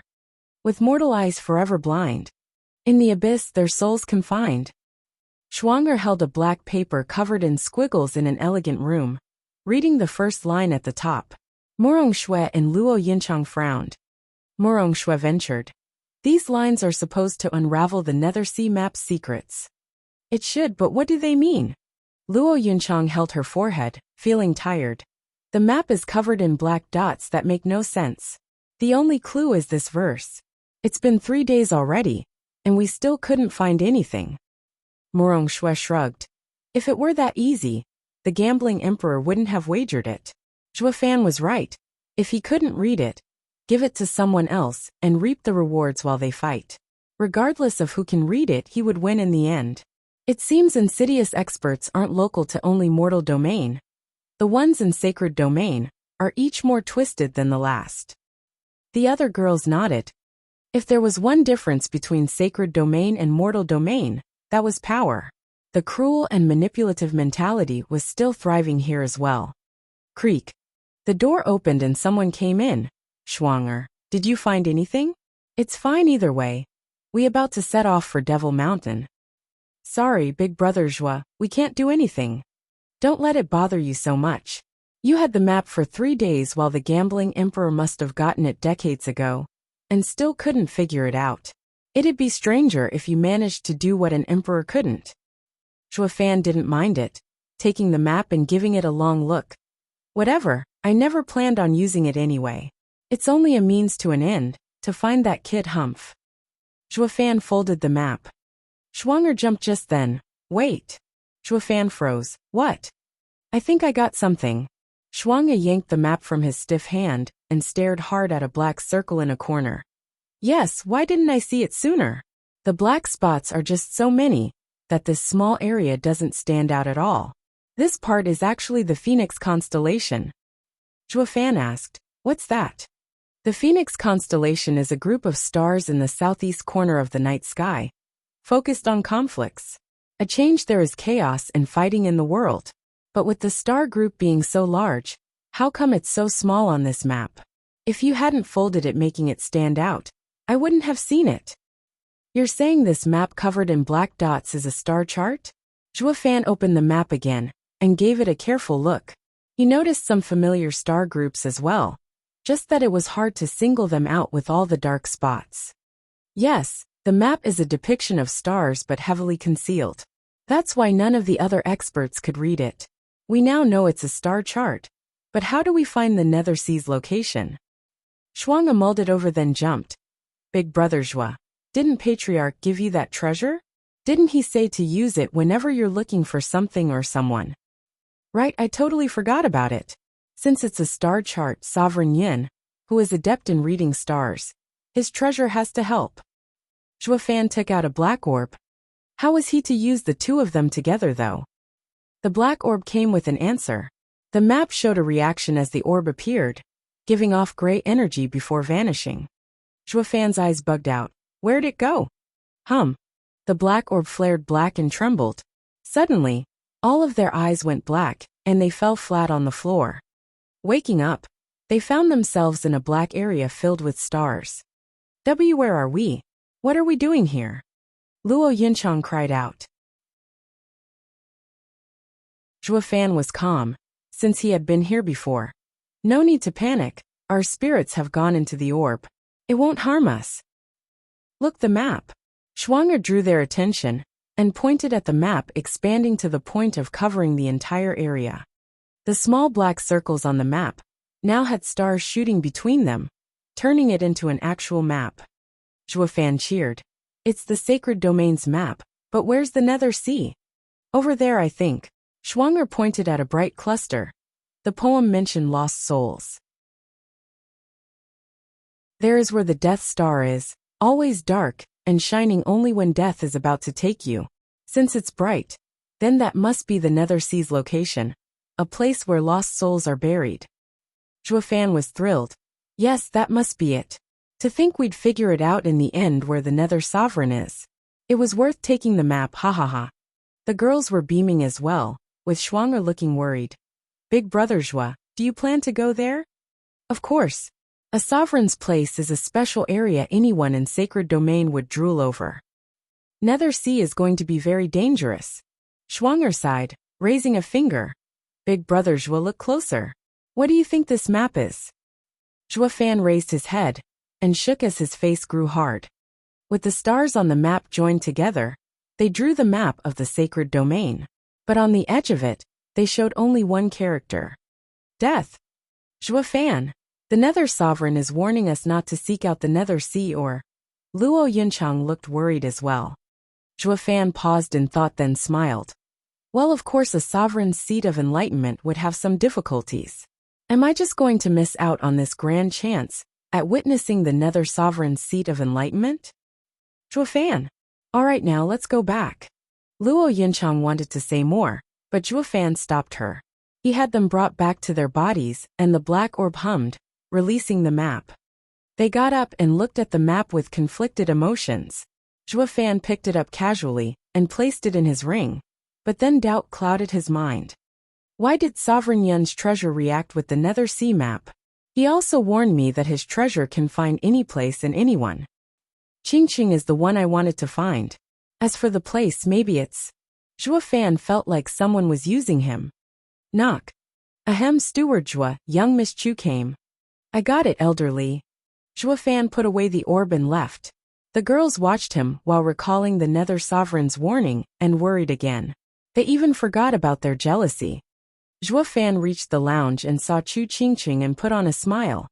Ha ha ha, wifey. It looks like we're made for each other. Are you ready for a long night with your husband? Miscreant. Chu Qingqing blushed and huffed. Zhuofan said, wait, they didn't agree. Regardless of what, I'm not something. Ugh. Chu Qingqing pouted, and so they were alone and whispered. Zhuofan. Senior Aunt May said to give the map first, even a copy. As for us, she needs to return to the sect and tell Master before. Chu Qingqing looked embarrassed, acting all shyly. Zhuofan's eyes went cold. That biddy plans on welching out of the deal. But I'm not one to lose my head in front of a girl and fall for that. Zhuofan didn't let his thoughts show. All right, I'll bring it right away. Zhuofan was gone for moments, bringing a delicate box. Give it to Mei Sangu. What she wants is in there. Truly. Of course our happiness is there as well. Zhuofan smiled. Chu Qingqing beamed and nodded as she left.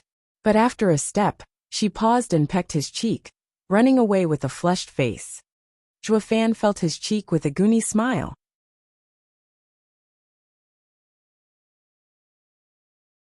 Chapter 1208, The Draw Map. Chapter 1208, The Draw Map. Proofreader, Papatonks. Senior Aunt, I brought it. Chu Qingqing bounced happily in a courtyard, calling in joy. The hopeful women had waited a long time to hear this. They welcomed her with Mei Sangu in the lead, looking pleased and greedy. Fang Min and the others behind her were boiling in envy. Qingqing, you've done well. Where is it? Here. Chu Qingqing beamed and Mei Sangu took the box with haste, her entire body shaking. Fang Min's tone dripped with vitriol. The day finally came, junior sister's first honey trap mission. Though she lacks passion, only ending up with a copy instead of the real thing. I would have done it hands down. Senior sister, I didn't use any traps. We truly.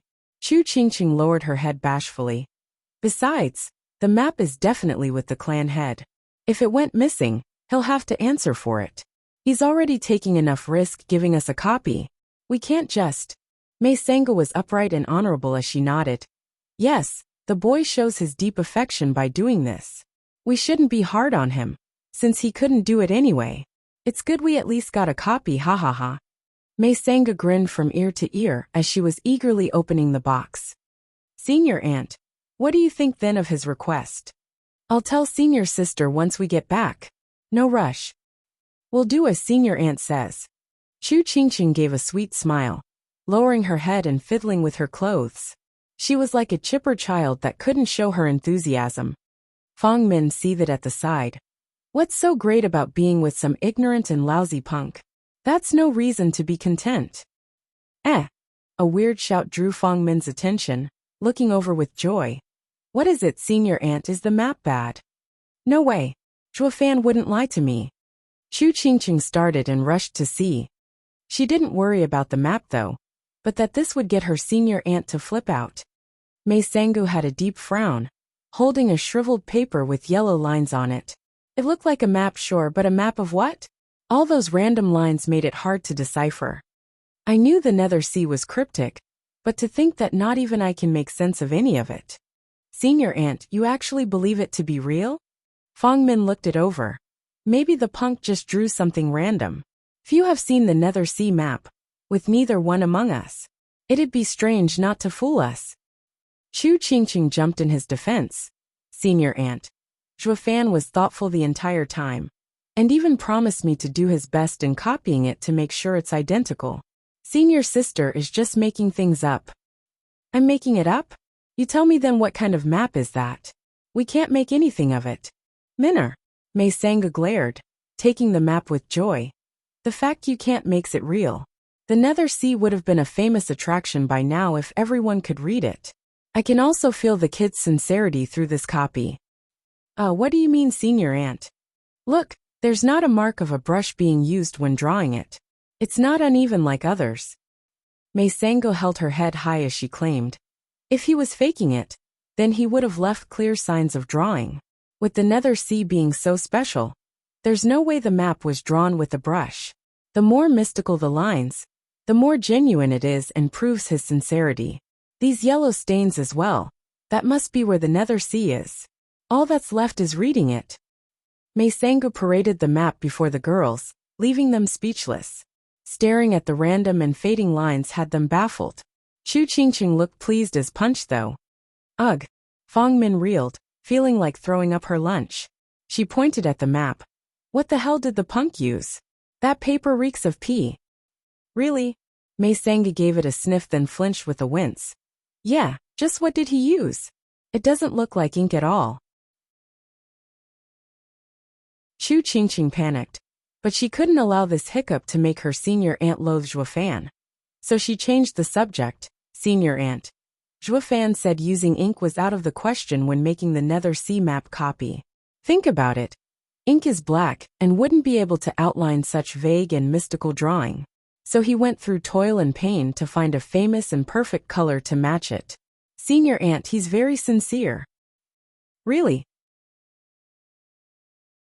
Mei Sangha raised an eyebrow, giving the map another look and nodded. Yes, it's hard to show the same result with ink and brush. The kid must have gone above and beyond to make this map. We'll set off tomorrow for the sect to hand over the map to sect leader. I believe she will be thrilled and will reward you greatly, especially you, Qingqing, ha ha ha. Fong Min sneered in envy. Qingqing beamed and eased a breath. With this achievement, Master shouldn't care about Zhuofan's background. On the second day, bright and early, the Ruby Cloud sect set off with their copy. Through sheer and utter coincidence, however, the Luo clan happened to be at the city gates as well. Get ready for battle. Zhuofan was grave as he whispered to Bali Yu at his side. Don't leave the hag out of your sight. Don't go easy, but don't go killing either. Bali Yu nodded, eager to fight. Mei Sangha beamed upon noticing them, showing an even greater respect for Zhuofan, going as far as greeting them all. Luo friends, are you leaving as well? What a coincidence, we're going too. Do we have the same direction as well? Probably not. Zhuofan started, looking out of sorts. Did they not look over the copy I gave them? Why are they so cordial and even greeting me? Bali Yi looked stumped at him. Weren't we up for a brawl?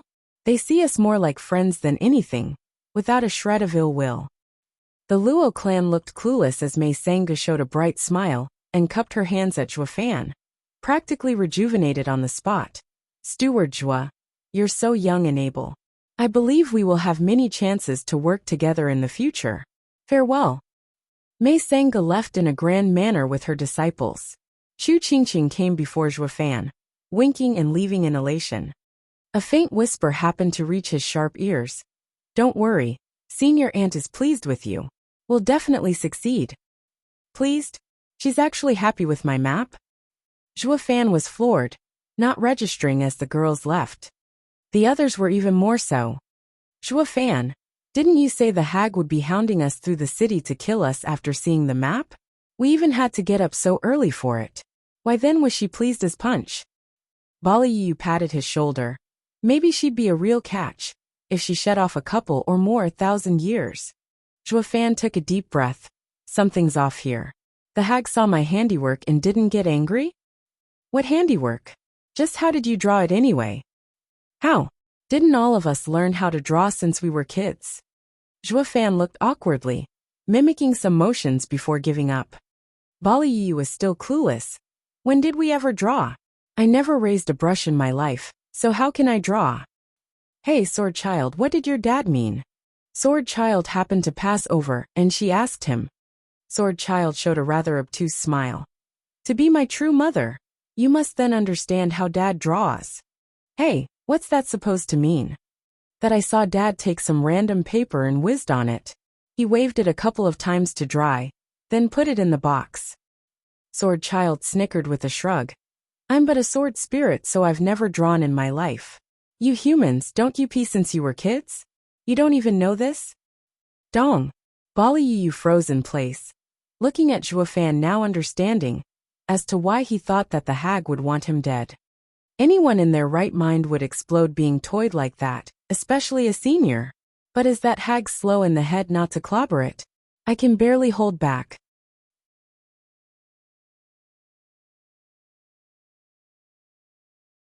Chapter 1209, Trouble Ahead. Chapter 1209, Trouble Ahead. Proofreader Papatonks. Steward Zhua. I feel a lot of eyes on us after leaving the city. An hour on the rough road. An old man whispered in Zhuofan's ear. Zhuofan nodded. With the map with us, they won't stop spying on us until it's gone. Some think ahead while others will go for it on our way.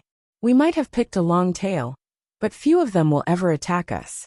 It doesn't matter. Yes. The old man left to walk with the others. 2 hours later, they arrived at a lofty mountain range. As the wind whistled, it signaled the arrival of men in black in the hundreds. The leader had a familiar face, none other than the demonic emperor's representative, thousand-faced devil.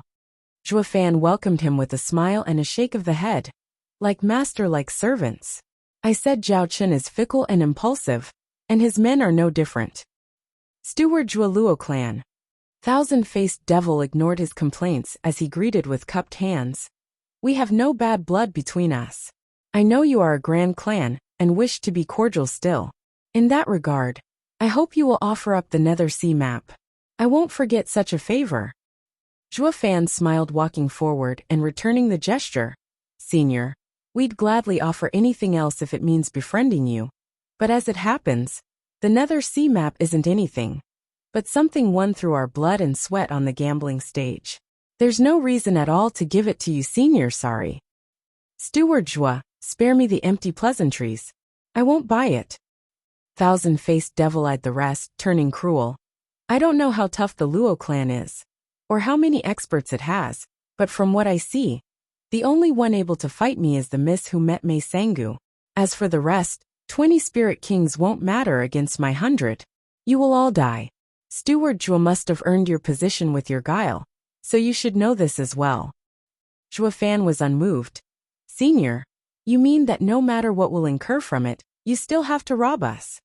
Yes, I don't know your limits, but it can't be worse than suffering the demonic emperor's wrath. He will be sure to take my life if I don't return with the map. Since death is certain, in either case, I at least have some chance going against you, right? Yes, the unknown is scary, but it's also uncertain and by extension survivable. You're gambling we have no backing at the level of the 8 emperors, so attacking us won't be an issue. Zhuofan's eyes shone. Congratulations, you win. We really aren't at the 8 emperors level. Your plan to pick on the weak is a success, but too bad you're the weaker one in this situation, and made the wrong call. You don't have enough men to take us on. Thousand-faced devil sized them all up, laughing. Steward Zhua, bluffing now, are you? Yes. The peak stage spirit king young miss is comparable to an emperor without a doubt. But don't go telling me you have more of such monsters. At the same cultivation, the strengths of everyone is almost the same, which makes it a matter of numbers. That is where you lose. Quality, not quantity, is what the Luo clan favors, ha ha ha. Zhuofan snickered and patted Sword Child's head. Son, bring me his head intact. Yes, father. Sword Child bowed and took 2 steps forward, his eyes glimmering. Thousand-faced devil gasped. You're sending a child to take my head? What a joke. Whoosh. Black flashed in front of him. With a faint breeze, the sharp sword wave flared across his forehead. Thousand-faced devil was startled, ducking just inches from the attack, taking some hair, and leaving him soaked in sweat, the strands drifting in the wind. But then came the second strike. Fearful as he was now, a whirlwind kick came from below, aiming to relieve him of his head. Thousand-faced devil felt death nearing and leaned sideways to dodge and jump 1,000 meters back, away from the danger. Looking ahead, the sight shocked him stiff.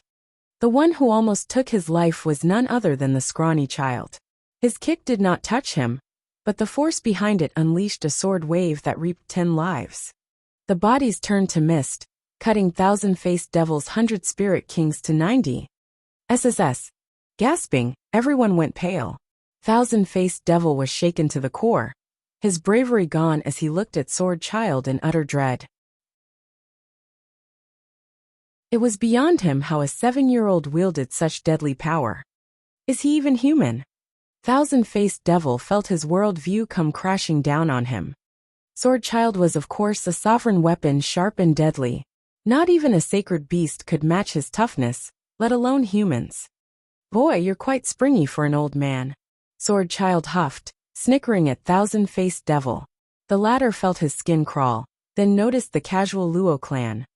Bali Yu, the pseudo-emperor, didn't lift a finger, with only the little freak causing so much damage. This made it so the Luo clan had 2 emperor-level experts, and would be deadly if the others joined as well. His advantage in this highway robbery had now flown out the window.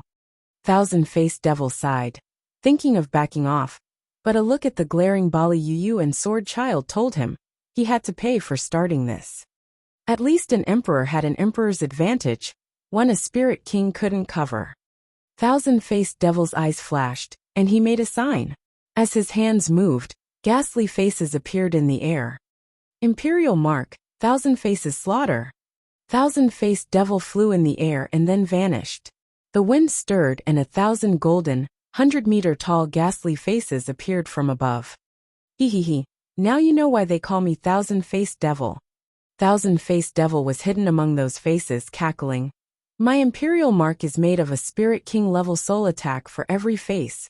Not a full attack but 80% strong at the very least. Now I have 1,000 men army.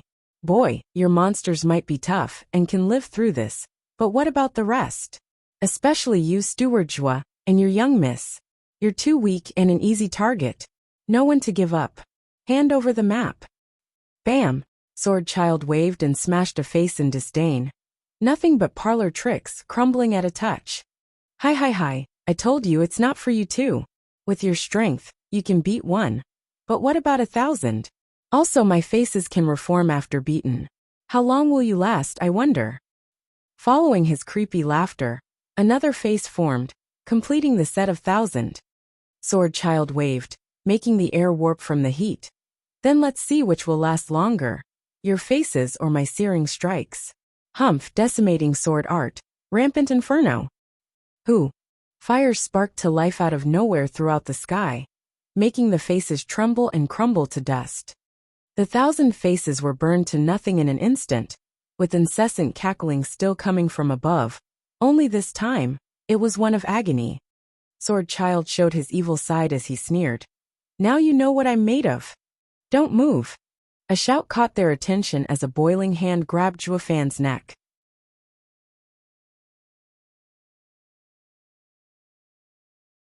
Chapter 1210, Two Heads. Chapter 1210, Two Heads. Proofreader Papatonks. Huff. Thousand-faced devil panted hard with a wan and sweaty face, a clear sign of weakness. Sword Child and Bali Yu flinched, only to relax the next moment upon seeing he picked Zhuofan of all the targets. Not registering the casualness the others had, thousand-faced devil roared. Give me the Nether Sea map, or it's off with his head. He gripped Zhuofan's neck tighter. The Luo clan didn't seem to care much. Did you not hear me? Even in the bone-tempering stage, isn't he still your steward? Don't you care if he lives or dies? Splitting art, so you're a former assassin senior. Thousand-faced devil grew tense at the unexpected reactions, or lack thereof. The one to finally give him any attention at all was the same one who he held hostage. Splitting your spirit into many to confuse the enemy, then snatching victory amidst the chaos. It must be quite the skill indeed for not even I to pick up on it. It also gives the enemy the chance to break them down one at a time. Knowing the spirit is exposed, even at the spirit king level, it's still very fragile. Showing such weakness can be fatal in an emperor stage battle. The devil met Zhuofan's taunting eyes and snapped. What do you know of such a high-level battle? Shut your trap, or I'll snap your neck. Ha ha ha. You should have done that from the start, when you had the chance. A shaman assassin should be focusing on speed and killing, not on taking hostages. You doomed your assassin profession the instant you left killing aside. Thousand-faced devil gave him a long look, clueless about where he was getting at. I'm an emperor, and I'm supposed to kill a bug like him from the start? I control his life, and can take it whenever I want. Why? Crack. The snapping sound made thousand-faced devil shiver, feeling his hand going numb, and him being unable to move it. His eyes grew wide as he saw Zhuofan's right hand glowing red, and gripping the same arm tight like clamps. How can? Thousand-faced devil's face twitched, wanting to squeeze his fingers, and crush Zhuofan's neck. A shame his hand was frozen, unable to budge. It was in fact pulled away by an incredible force, out of his control. Why you? Thousand-faced devil gawked at the hand gripping his, then at Zhuofan's creepy smile. Fear took its hold on his mind, roaring. How can you have such power? A bone-tempering cultivator. Ha ha ha, I told you, your assassin career is at an end. Zhuofan's eyes grew cold, and he snapped his Qilin arm to the side. Thousand-faced devil's weakened body snapped from the shoulder, as he flew away without his arm, leaving a bloody trail.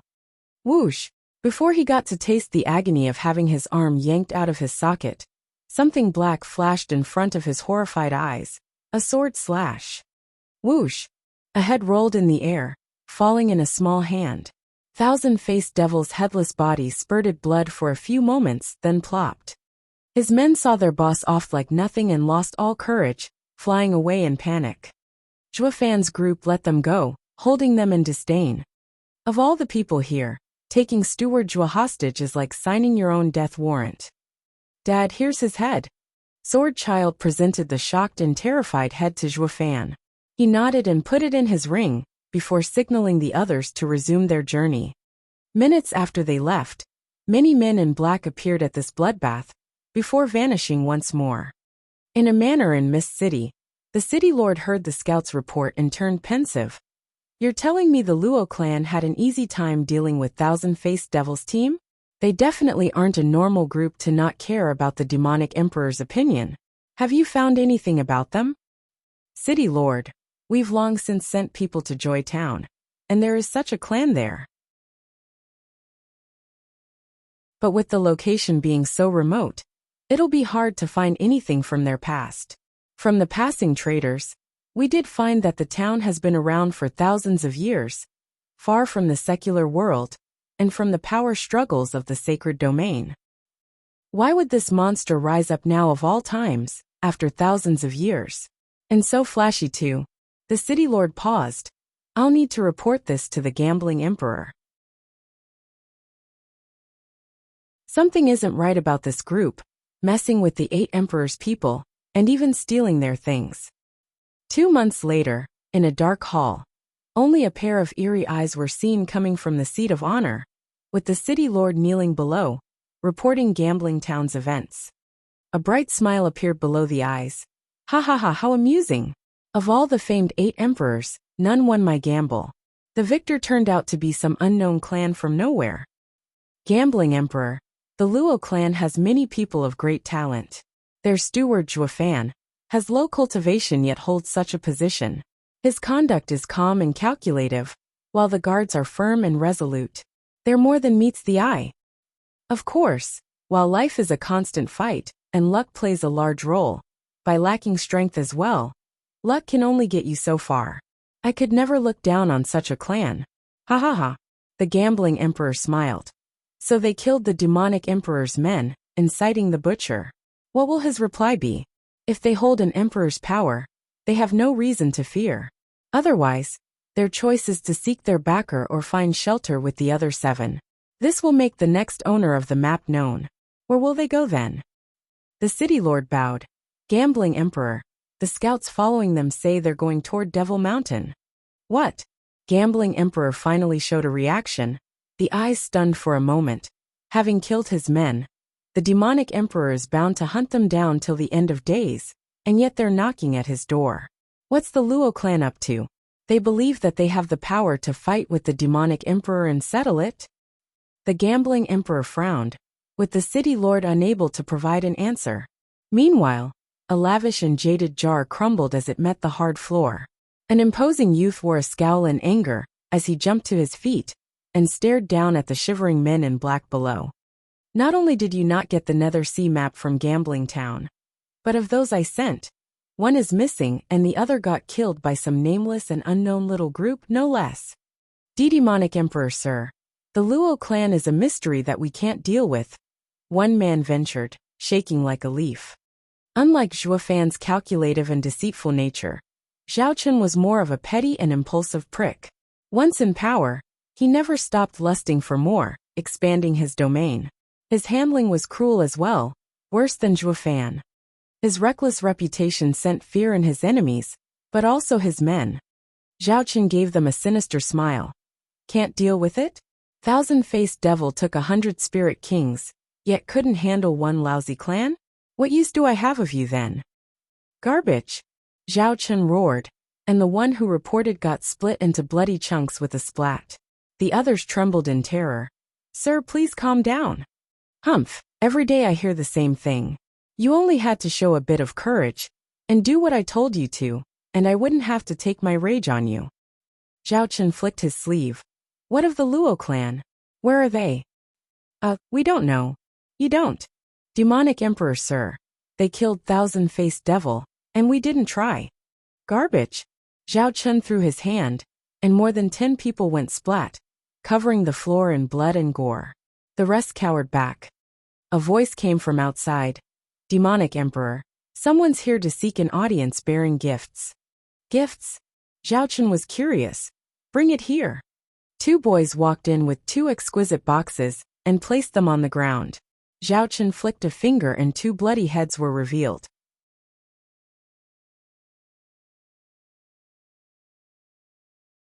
Chapter 1211 Protection. Chapter 1211 Protection. Proofreader Papatonks. Zhao Chun stared at the familiar faces, his shocked voice breaking the brief silence. Thousand-Faced Devil, Huang Fusang? What are their heads doing here? Guard, who brought them here? Demonic Emperor, sir.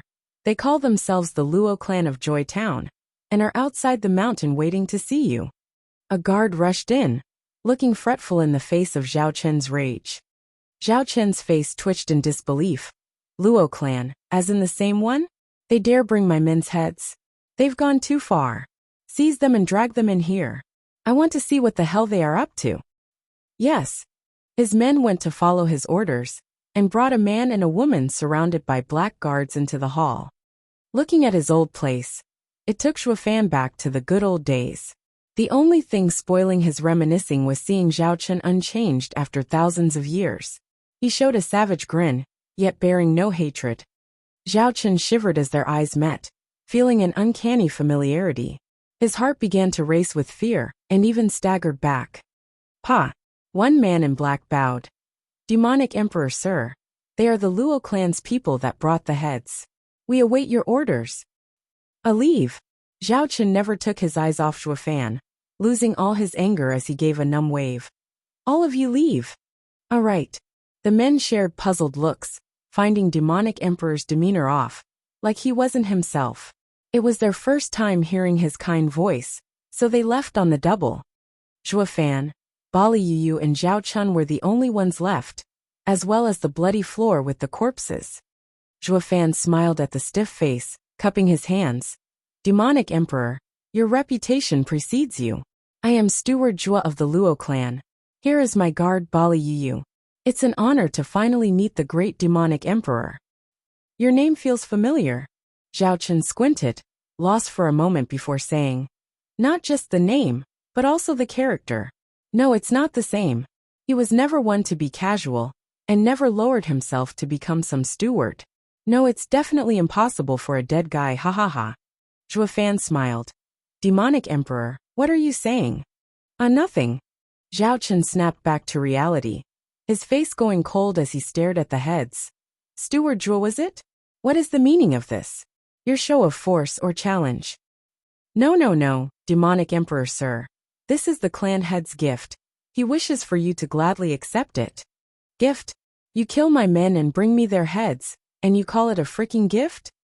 Bam! Zhao Chen slammed the table in anger. No one does that. Explain yourself, or not only will you meet your end here, but the entire Luo clan will be wiped out. I'll take all your heads to trample them on the way to hell. Who? Zhao Chen's explosive aura swept the hall, making Bali Yu shiver back. The 8 emperors are way stronger than common emperors. Zhuo Fan faced the pressure, shouting as well. Demonic emperor sir, please hear us out. After that, you're free to take our heads without any complaint. Speak. Zhao Chen eyed them. Stretching his collar, Zhuo Fan smiled. Demonic emperor sir, did you perhaps send someone to attack the Ruby Cloud sect's disciples and steal their purple gold glazed cup? No, Zhao Chen said casually after a moment. Zhuo Fan beamed. I thought so as well.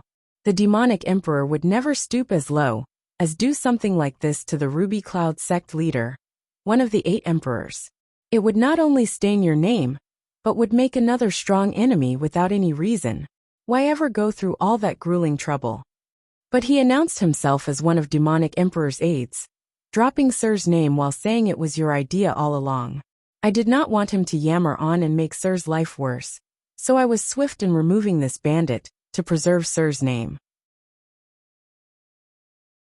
Was I wrong? Zhuo Fan pointed at the first head, smiling. Zhao Chen was non-committal, and thousand-faced devil. Demonic emperor sir, was it not you who instigated the Demon Light Castle issue 3 years back, making Wraith Emperor and Falcon Emperor wage war, gaining the most in the process? Nonsense. That was their own problem born from their animosity. What does that have to do with me? Zhao Chen's heart sank, denying everything. Zhuo Fan gave a natural nod. But of course, demonic emperor sir could have never have done such a thing. Thousand-faced devil must have run his mouth in Gambling Town, making you the scapegoat. Now Wraith Emperor and Falcon Emperor join hands to deal with you. I could not stand letting such a man live any longer. What? Zhao Chen darkened, then flicked his hand. Fine, fine, let those geezers come. I'm not scared of them. Zhuo Fan made a deep gesture of respect. Demonic emperor sir is so heroic, with those 2 beneath you. But what about 3 or 4 emperors? Ha ha ha. Fear not an able opponent, but an incompetent ally. With a foul aide like thousand-faced devil, and the other poisoning the well outside, and earning Sir enemies, Sir is bound to become public enemy number 1. No one can face entire crowds by himself, even someone as heroic as Sir. Zhao Chen's face twitched, his fists clenched, his teeth grinding. As such, we took it upon ourselves and did Sir a favor by removing these scumbags. Didn't we do Sir a great favor? Zhuo Fan beamed. Zhao Chen stared into his eyes, still looking uneasy. These dogs might be in the wrong, but only I get to punish them, and not an outsider. With them dead, my force is weakened. How am I to handle it then? Demonic Emperor sir, out with the old and with the new. It's no trouble at all if they're gone. Not when you have the Luo clan to fill in the gap, ha ha ha. Zhuo Fan gave a weird smile, bowing. Our clan head admires the demonic emperor's heroism, wishing to stand among the 8 emperors since young. So we came to join you.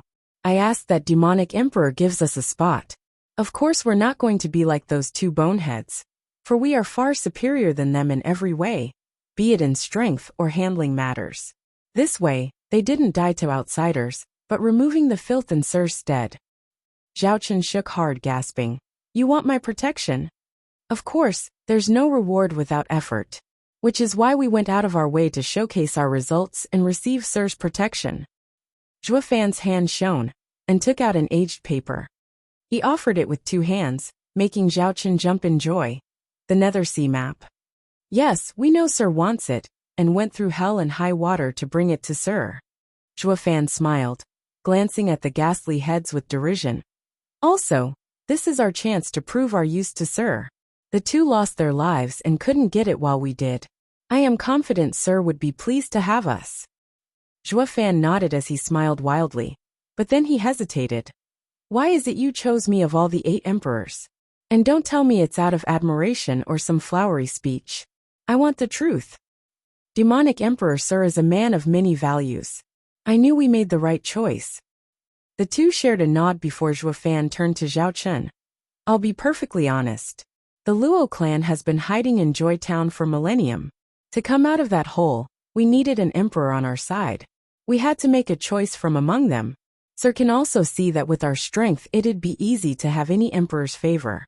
The first that took our notice was, of course, the head of the 8 emperors, the Sword Emperor. Alas, Sword Emperor has the highest demands and the greatest power. Like they say, it's better to be a leader among men than a grunt among giants. We feared that we had no room to grow under the Sword Emperor giving up. As for the rest, they're all geriatric and washed up, pedantic and outdated, hardly able to help us rise among their people. Only Demonic Emperor Sir, with your youthful valor, is the perfect choice to work for, your right hand.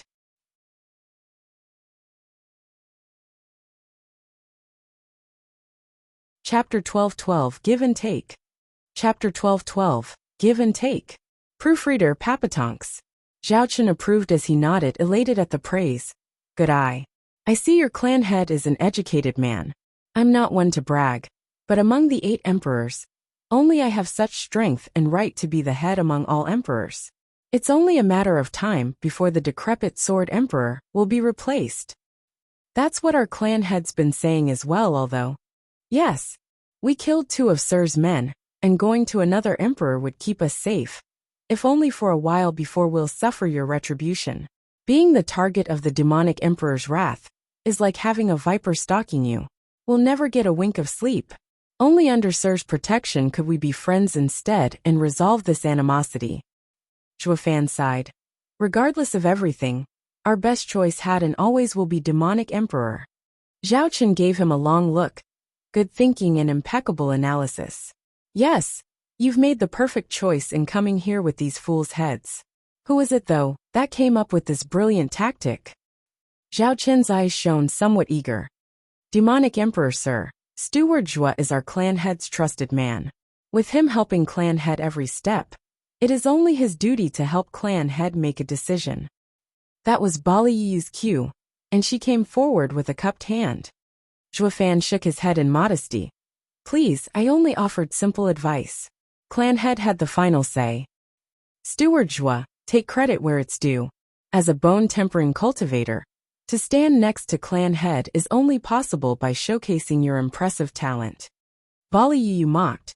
Demonic Emperor Sir, please overlook Steward Zhua's paltry cultivation, for in the Luo clan, he even has clan head's ear. Otherwise, clan head's inclination would be towards the Sword Emperor, with so many of our clan's guards practicing the sword. Zhao Chen stared hard at Zhuo Fan, only then noticing he was dealing with a bug.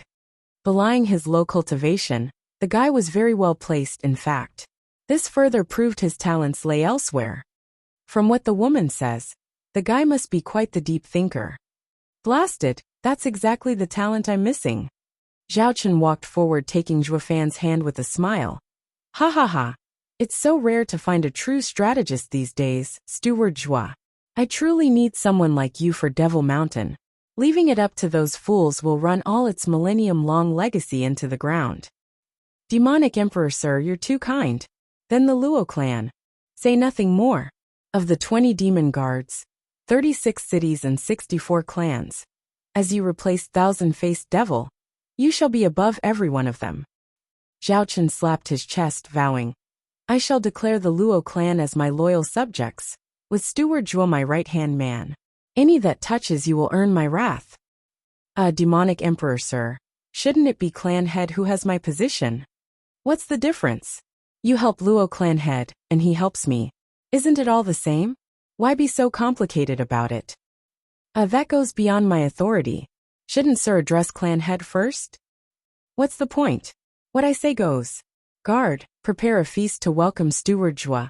Devil Mountain was all a cheer for the next 3 days, with Zhao Chen giving Zhuo Fan a proper welcome. He also declared to all sacred domain that the Luo clan fell in with Devil Mountain. The Luo clan became the leader of the 20 demon guards, and Zhuo Fan became Zhao Chen's personal advisor. Another 10 days passed, and Zhao Chun gave 20 towns under the Luo clan's supervision. Zhuo Fan and Bailey Yu thus took their leave from Demonic Emperor to help the Luo clan handle the transition. Leaving the mountain, Zhuo Fan looked back at the lush peak and sighed. I used to be all alone, with but a few arrays guarding the mountain. I never thought I'd see the day it would be crowded, no longer the paradise of old. That kid hasn't changed, in contrast, still fighting for power like everyone else. Humph, to think that in my time, even without any territory of my own, I was still the head of the 8 emperors. Imbecile, what are you doing going after so many things? You've brought nothing but shame to this famous mountain. What are you doing coming under his wing then? Bali Yu replied. Shouldn't we be using others to finish him off? Now that we work for him, we're under his men's watch, and won't be able to lift a finger against him. Zhuo Fan smirked. In war you have to give first and then take. Any person or faction crumbles from within in the end, with the outside influence holding little effect on its fate. We are now like maggots inside his home, nibbling everything he has. Don't the 20 cities prove it? Ha ha ha. Zhuo Fan walked with confidence. Bali Yu followed after him with a soft gaze. In Gambling Town, the shocking news of the Luo clan joining Demonic Emperor reached everyone's ears. In Miss City Lord's manor, the Gambling Emperor held a jade slip behind a curtain. Luo clan actually became the Demonic Emperor's first demon guard? This is too baffling, almost unbelievable. Gambling Emperor, they must have offered the map to quell Demonic Emperor's anger. No, Gambling Emperor waved, watching City Lord from beyond the curtain. I know his temper well, reckless, pig-headed and quick to anger. The most the Luo clan could get out of that deal is survive, not become his guard, going as far as making him the head of his 20 demon guards. It makes no sense at all for a rash and hot-headed man to swing from rage to elation at the drop of the hat. Especially that Demonic Emperor. Does that mean the Luo clan got a high status in Devil Mountain through other means? Definitely, for even giving the map without the animosity, they'd still wouldn't get placed so high. The deal stinks to high heaven. The Gambling Emperor squinted. Did the Demonic Emperor also mention in his declaration that he made the Luo clan's steward his right-hand man? Yes, that's him, but it's so strange. The Luo clan is now the first demon guard, and its representative should be their clan head, not the steward. Then everything must have had something to do with that steward. The Gambling Emperor smiled. How amusing. The steward is fascinating. Men, never leave him out of your sight. I want to know the full extent of his skills, and what miracles he brings, ha ha ha. Yes. The space warped. In a dark room, 2 shadows sat across from each other. Did you hear? That arrogant Luo clan that was in Gambling Town got the Demonic Emperor's protection. And aren't we going to act? Of course we are. But everything about the Luo clan is strange. Anything could happen. What's so great about some no-name clan showing up? Demonic Emperor made us lose half our lands. We have to take it back, on our titles as emperors. I heard that the 7 sacred mountains intends to move on to the 8 emperors. One of the weaker ones might even get replaced. Then, the man hesitated. Fine.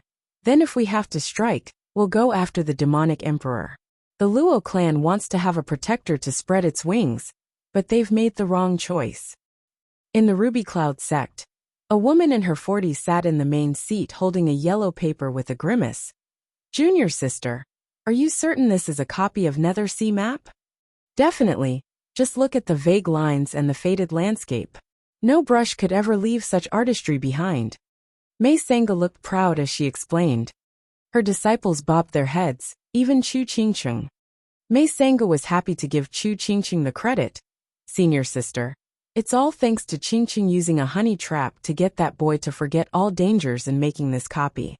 Senior aunt, that was not a honey trap. Didn't we clear that out? Chu Qingqing smiled as she implored her. Master, Zhuo Fan said he wanted me to leave the sect and have a normal life. Nonsense. You're the pillar of the sect. You can't just go with any man that talks to you. Mei Sanga glared at her. Chu Qingqing got anxious. But senior aunt, you clearly promised. What?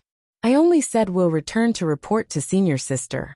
If she doesn't agree, that's that. That's enough. Looking at them all red, the woman raised a hand. Regardless of honey trap or Ching Ching promising the boy, it no longer matters. This map is fake. Fake. That can't be. Look at the lines.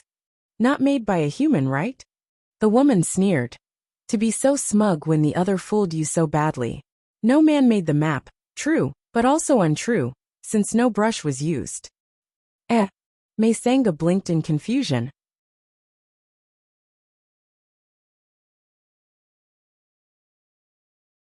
Chapter 12-13 War. Chapter 12-13 War. Proofreader Papatonks. The woman shook her head and chuckled. You all, high up on your perch, made you forget the basic human nature. Basic nature? Don't common people eat, drink, and relieve themselves? She threw the yellow paper in Mei Sanga's hand, smiling. Remember when raising Ching Ching that she drew the same map up to 4 times a day? And that smell, it just never gets old, ha ha ha. What? Mei Sanga gave the copy another sniff, finally coming to an explosive revelation. Senior sister, you're saying that fricking punk relieved himself on this paper? What do you think? This is absolutely outrageous. Mei Sanga flipped out, flicking her hands with lightning speed, tearing it in drifting pieces on the ground. The thought of having treated that foul thing as treasure for so many months, tracing its every mystical line and making her hands reek. She keeled over and emptied her stomach on the spot. Fang Min and the disciples sniffed their own hands and couldn't wait a second more to wash their hands. They were elegant ladies, yet had to touch such filthy and repugnant things. Chu Qingqing shook her head in disbelief. No, that can't be. He wouldn't lie to me. Why would he use such a thing to toy with me? Humph, dumb girl. He was only messing around and never truly cared about you one bit. You still went on playing the honey trap, when the other played you instead. You even dared to involve ourselves, how worthless. Fang Min spat. Chu Qingqing lowered her head, her heart crushed with heartache. On her first time leaving the sect, the first man she ever felt something for was Zhuo Fan. They were such a good match together, wanting to remain like this, but it turned out that Zhuo Fan had been toying with her.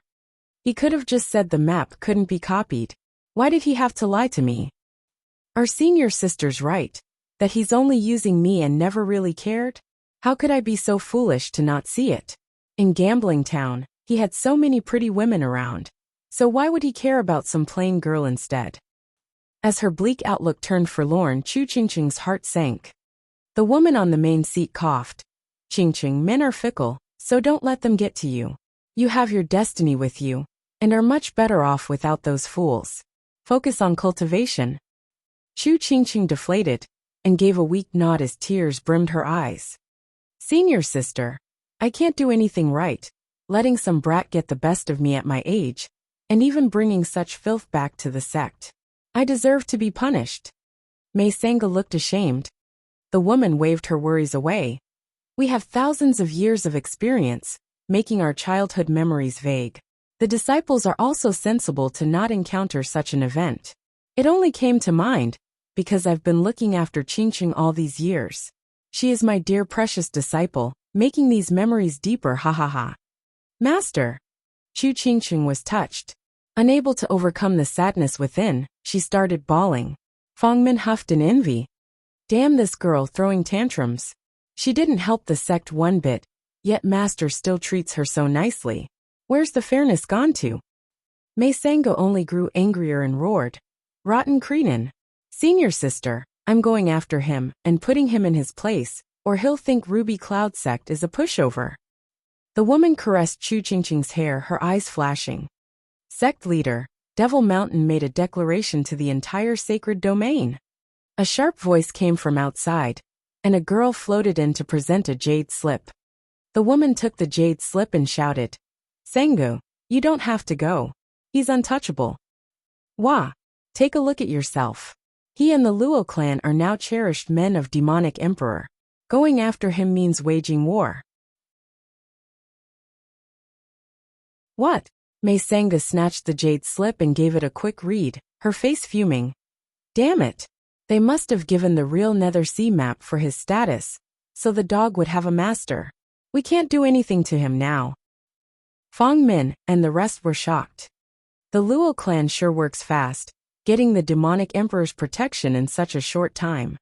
The leading woman shook her head. Don't worry, they won't be safe for long. When their protector falls, we'll get them and make them pay for Qingcheng. What? The others blinked in doubt. 3 months later, Zhuo Fan handled the transition of the 20 cities Zhao Chun gave to the Luo clan, who happened to be under the 2 he killed. There would always be some trouble when such a change occurred, from some ignorant fools trying to take over or other such overambitious people. 3 months to settle all that was not nearly enough. The Luo clan, however, moved with power and speed, adding to them Morong Lai, Lu Mubai and the other sword kings. All the trouble became trifles.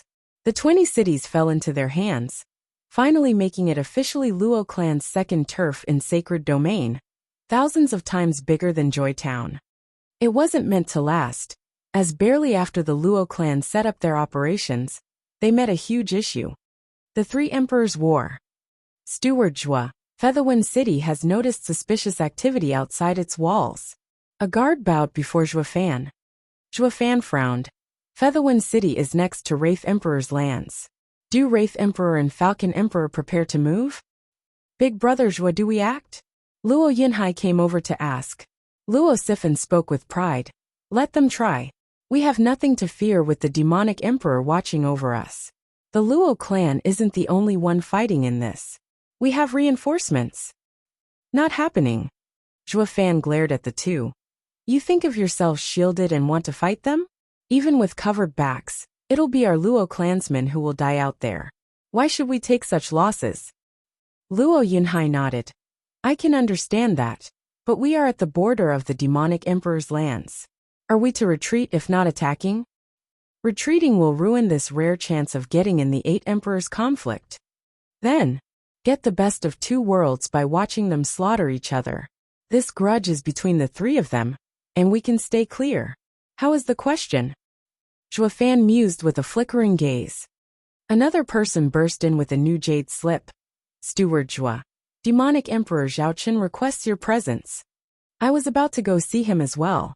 Zhuo Fan grinned, taking the jade slip, and leaving for Devil Mountain with Bali Yu, taking 3 days to arrive. The demon guard knew them, and let them in. In the hall they bowed before Zhaoqin. Greetings, Demonic Emperor. Steward Zhuo, please sit. Zhaoqin impatiently gestured at the chairs. Steward Zhuo, I believe you know by now why I called for you, having taken over the 20 cities I gave you. Zhuo Fan nodded. The Wraith Emperor's forces show increased activity. They have ill thoughts. Not just that, but they want to settle the score from years ago. Zhaoqin huffed and flicked his hand. The Falcon Emperor's men are acting up on the other side as well. The 2 must have planned it to pincer me. Do they really think they can beat me with this? Ha! Steward Zhuo. I called for you to ask how the Luo clan is handling the 20 cities. Are you ready to block Wraith Emperor's forces? Zhuo Fan paused. Demonic Emperor, sir. The Luo clan is still new here, struggling to get all the local thugs in check. Now that the enemy is coming from outside, getting complete control in just 3 months is a little. Alright, I know where you're going with this, but escaping this war is impossible. Now how many men do you need? I'll give them to you. I want to let them know that even with both against me, I'll still crush them. They want to settle things over? Humph, they're far from worthy. Zhao Chen's eyes shone with cruelty. Zhuo Fan muttered. Demonic Emperor, sir. The way I see it, avoiding a war is the best option. You're tuning in to the Li Mei's Wuxia Whispers YouTube channel. We're so grateful for your support, and don't forget to subscribe to join us on this incredible journey through captivating stories. Your generosity through donations truly makes a world of difference, as it's the primary source of revenue that allows me to expand and enhance this channel for you. Thank you from the bottom of my heart for being a part of this adventure.